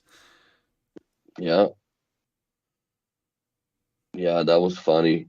They had to look at this dude just taking pictures. Sons of bitches. Was Jeff here already at the time? Surely he was, no. Right? No? No, that was before Jeff's time. When did Jeff start? I would say 2010-ish. 09 maybe. Yeah, it's after the files were released. I guess so.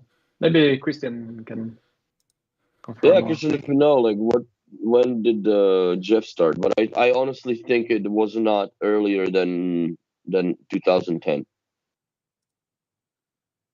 I honestly think so. Yeah. Because he started popping up on the woodwork around the 18th time. See, there's the Japanese spy again.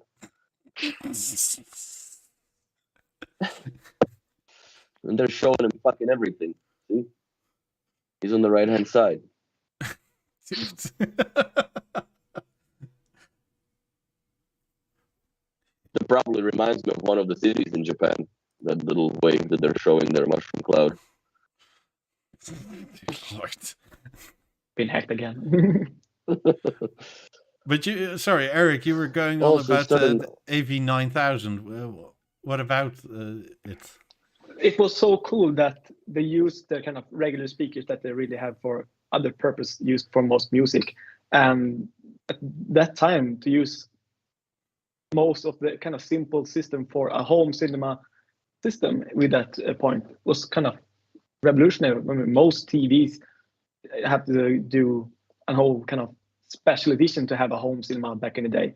Here, you can buy it very easily and just very easy to understand, very easy to use, very easy to, everything, and didn't look as awful. It's just so goddamn easy and just the way of Bang Olufsen, especially later when the Avant and other TVs came along, and you take whatever speaker you have, all the active speakers, and you can use them for your cinema speakers.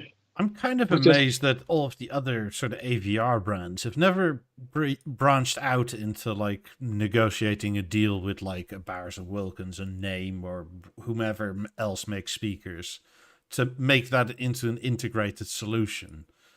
Because even if you buy an AVR now, it'll still be a cable mess. It'll still look shit.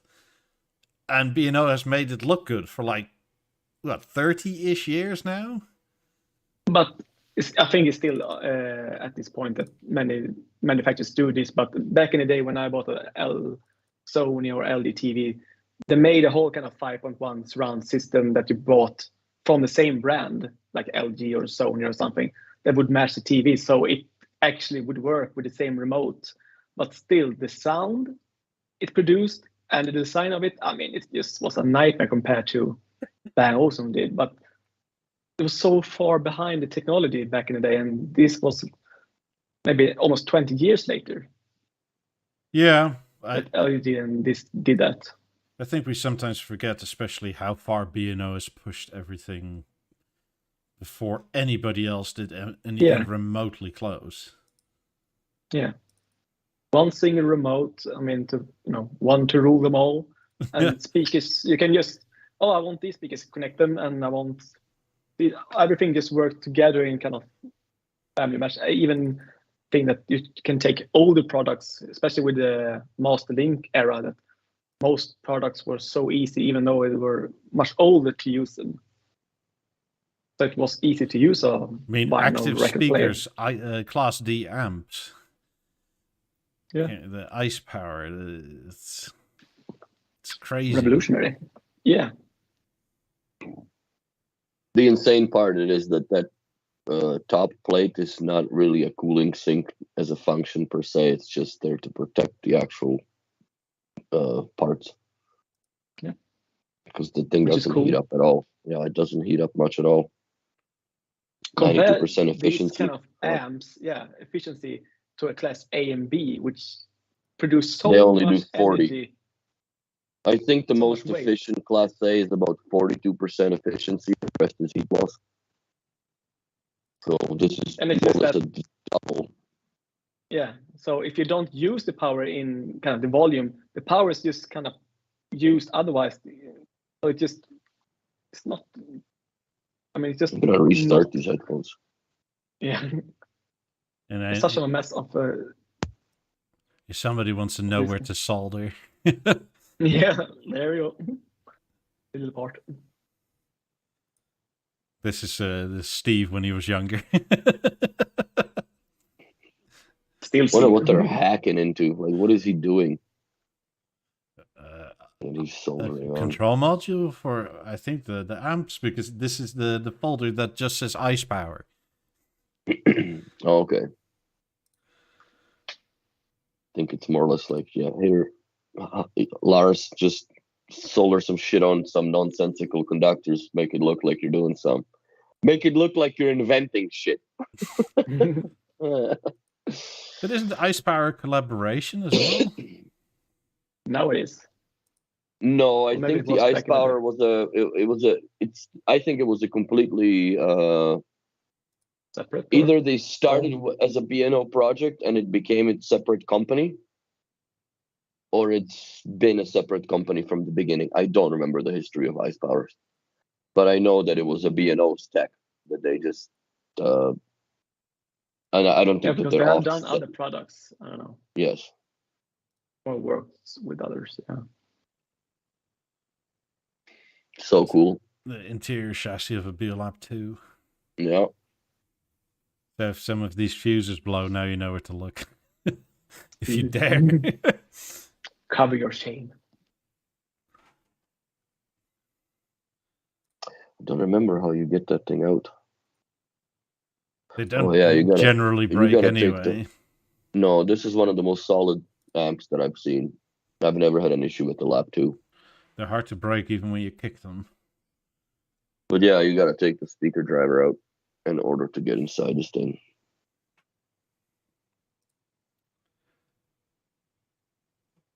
I mean, this sort of shit is so peak B&O to me still, that the excessive aluminium, the everywhere. Yeah. I mean, active speakers, it's I don't know, even the design was legendary. And I'm sort of wondering if B&O ran into sort of the Apple issue, right? Where, like, if you look at Apple phones, they haven't changed much in the last probably 10 years or so. And it's partially because they had this one designer that was the legendary dude that sort of took a backseat. So who the fuck takes over now? You can't really do much more with a screen. Now it's just a screen, so...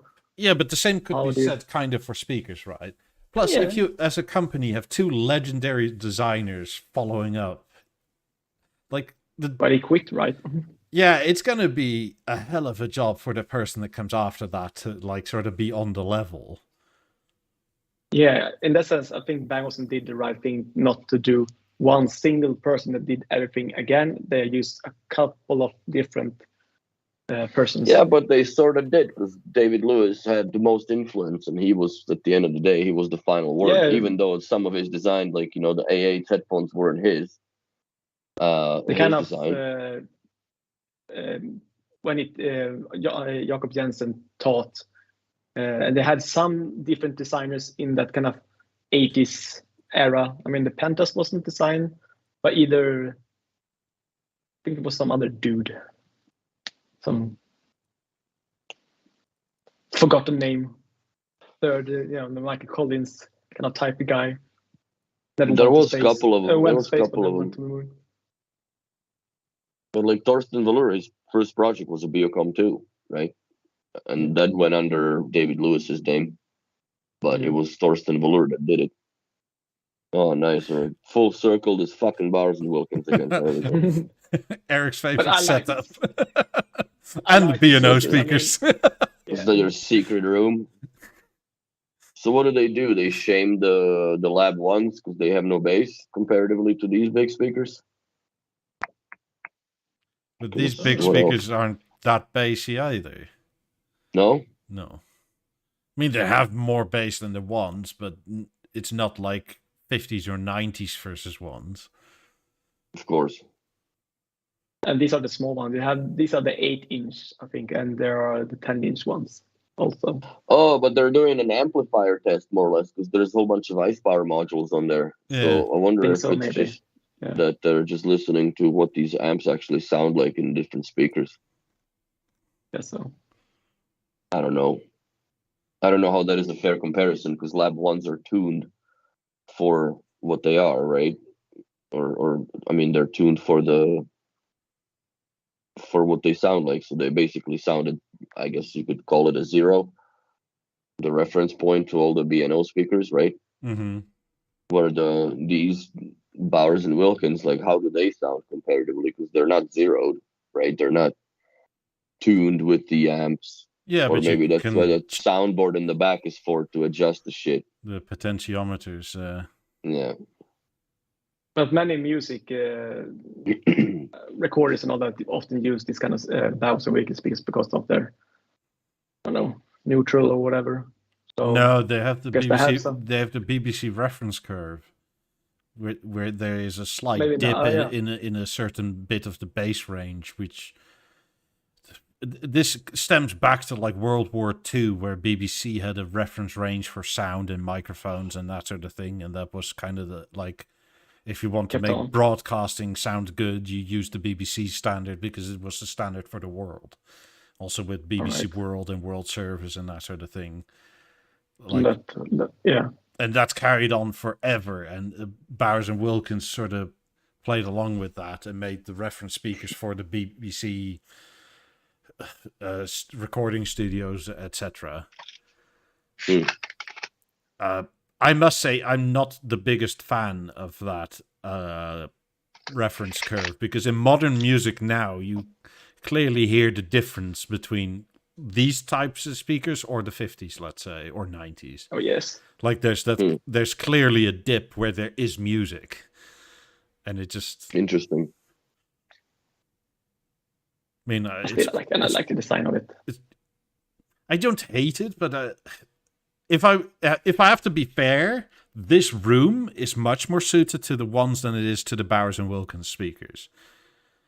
Because these Bowers and Wilkins kind of have to be 1.5 meters away from all walls, and the Lab 1s don't really need to have that.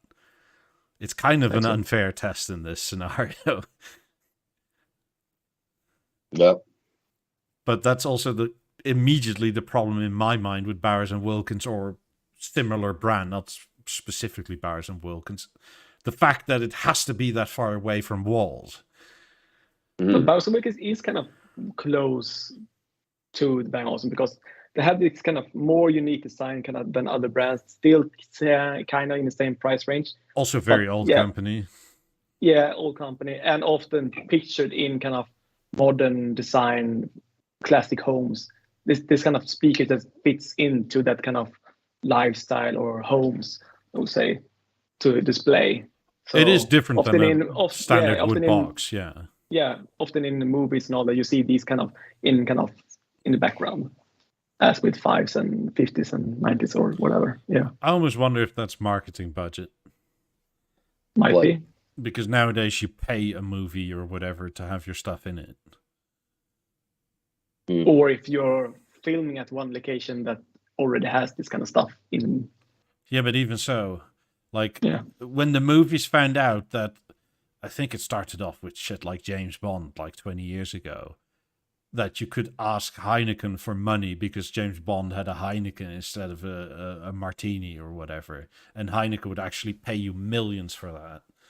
It's like, ooh, Yep. this is a lot easier to make a movie all of a sudden. Like the whole But also reason, I think- like in the last Daniel Craig Product films, placement, dude. where he drove a fucking rental Ford, is because Ford paid them to have a Ford in it. It's product Also, placement, dude. I think it was the Batman, the second one, where what's it called? Dark Knight. Dark Knight. Yeah. Yeah. Dark Knight There's was the first movie that B&O So actually much- in Yeah. so much the BO in that Chicago one. office got involved in how it's fucking put in, because before that you would have friends and they would have the speakers behind the 2400, or the fucking threes were You see the sitting on fives, their yeah, lens because the Yeah. douchebag design set or set designers, they have no idea what the fuck, right? So B&O got involved with the Dark Knight, and that was the first movie that would properly laid out an installed B&O system. Yeah.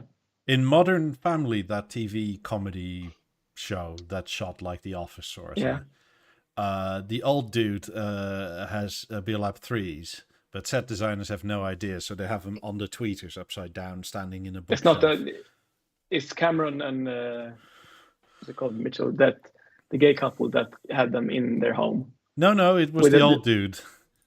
No. Are you sure? But anyway, they're Yeah. on the tweeters. They're not on the rings. They're they're like on the literally tweeter. stood And they have a upside down. BO center to it, yeah. And they use this remote, and they used it for music once. I know. I seen the show. The old dude had another Bang Olufsen at one point. He had the 8,000 speakers in the beginning.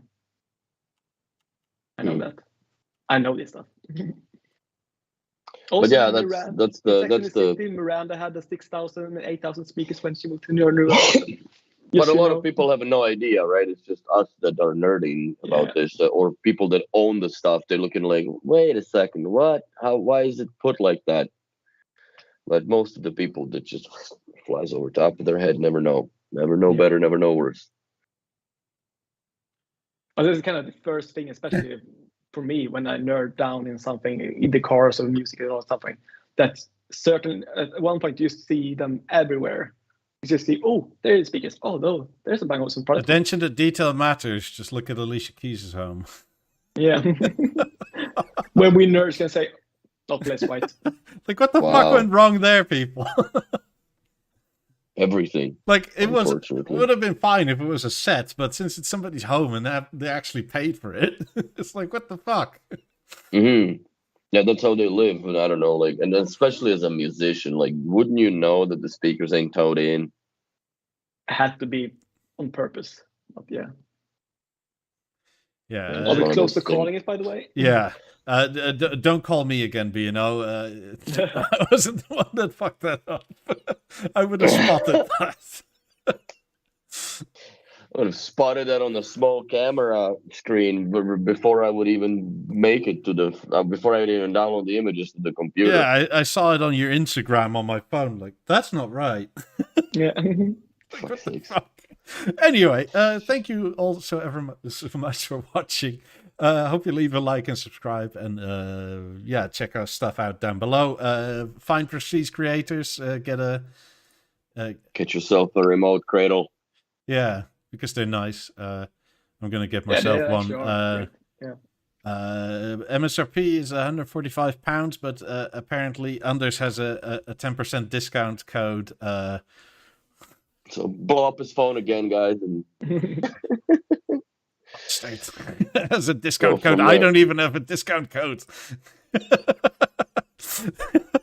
Anyway, it's right here, so give him a follow on Instagram, and we'll see you in the next one. Bye, everybody. see ya.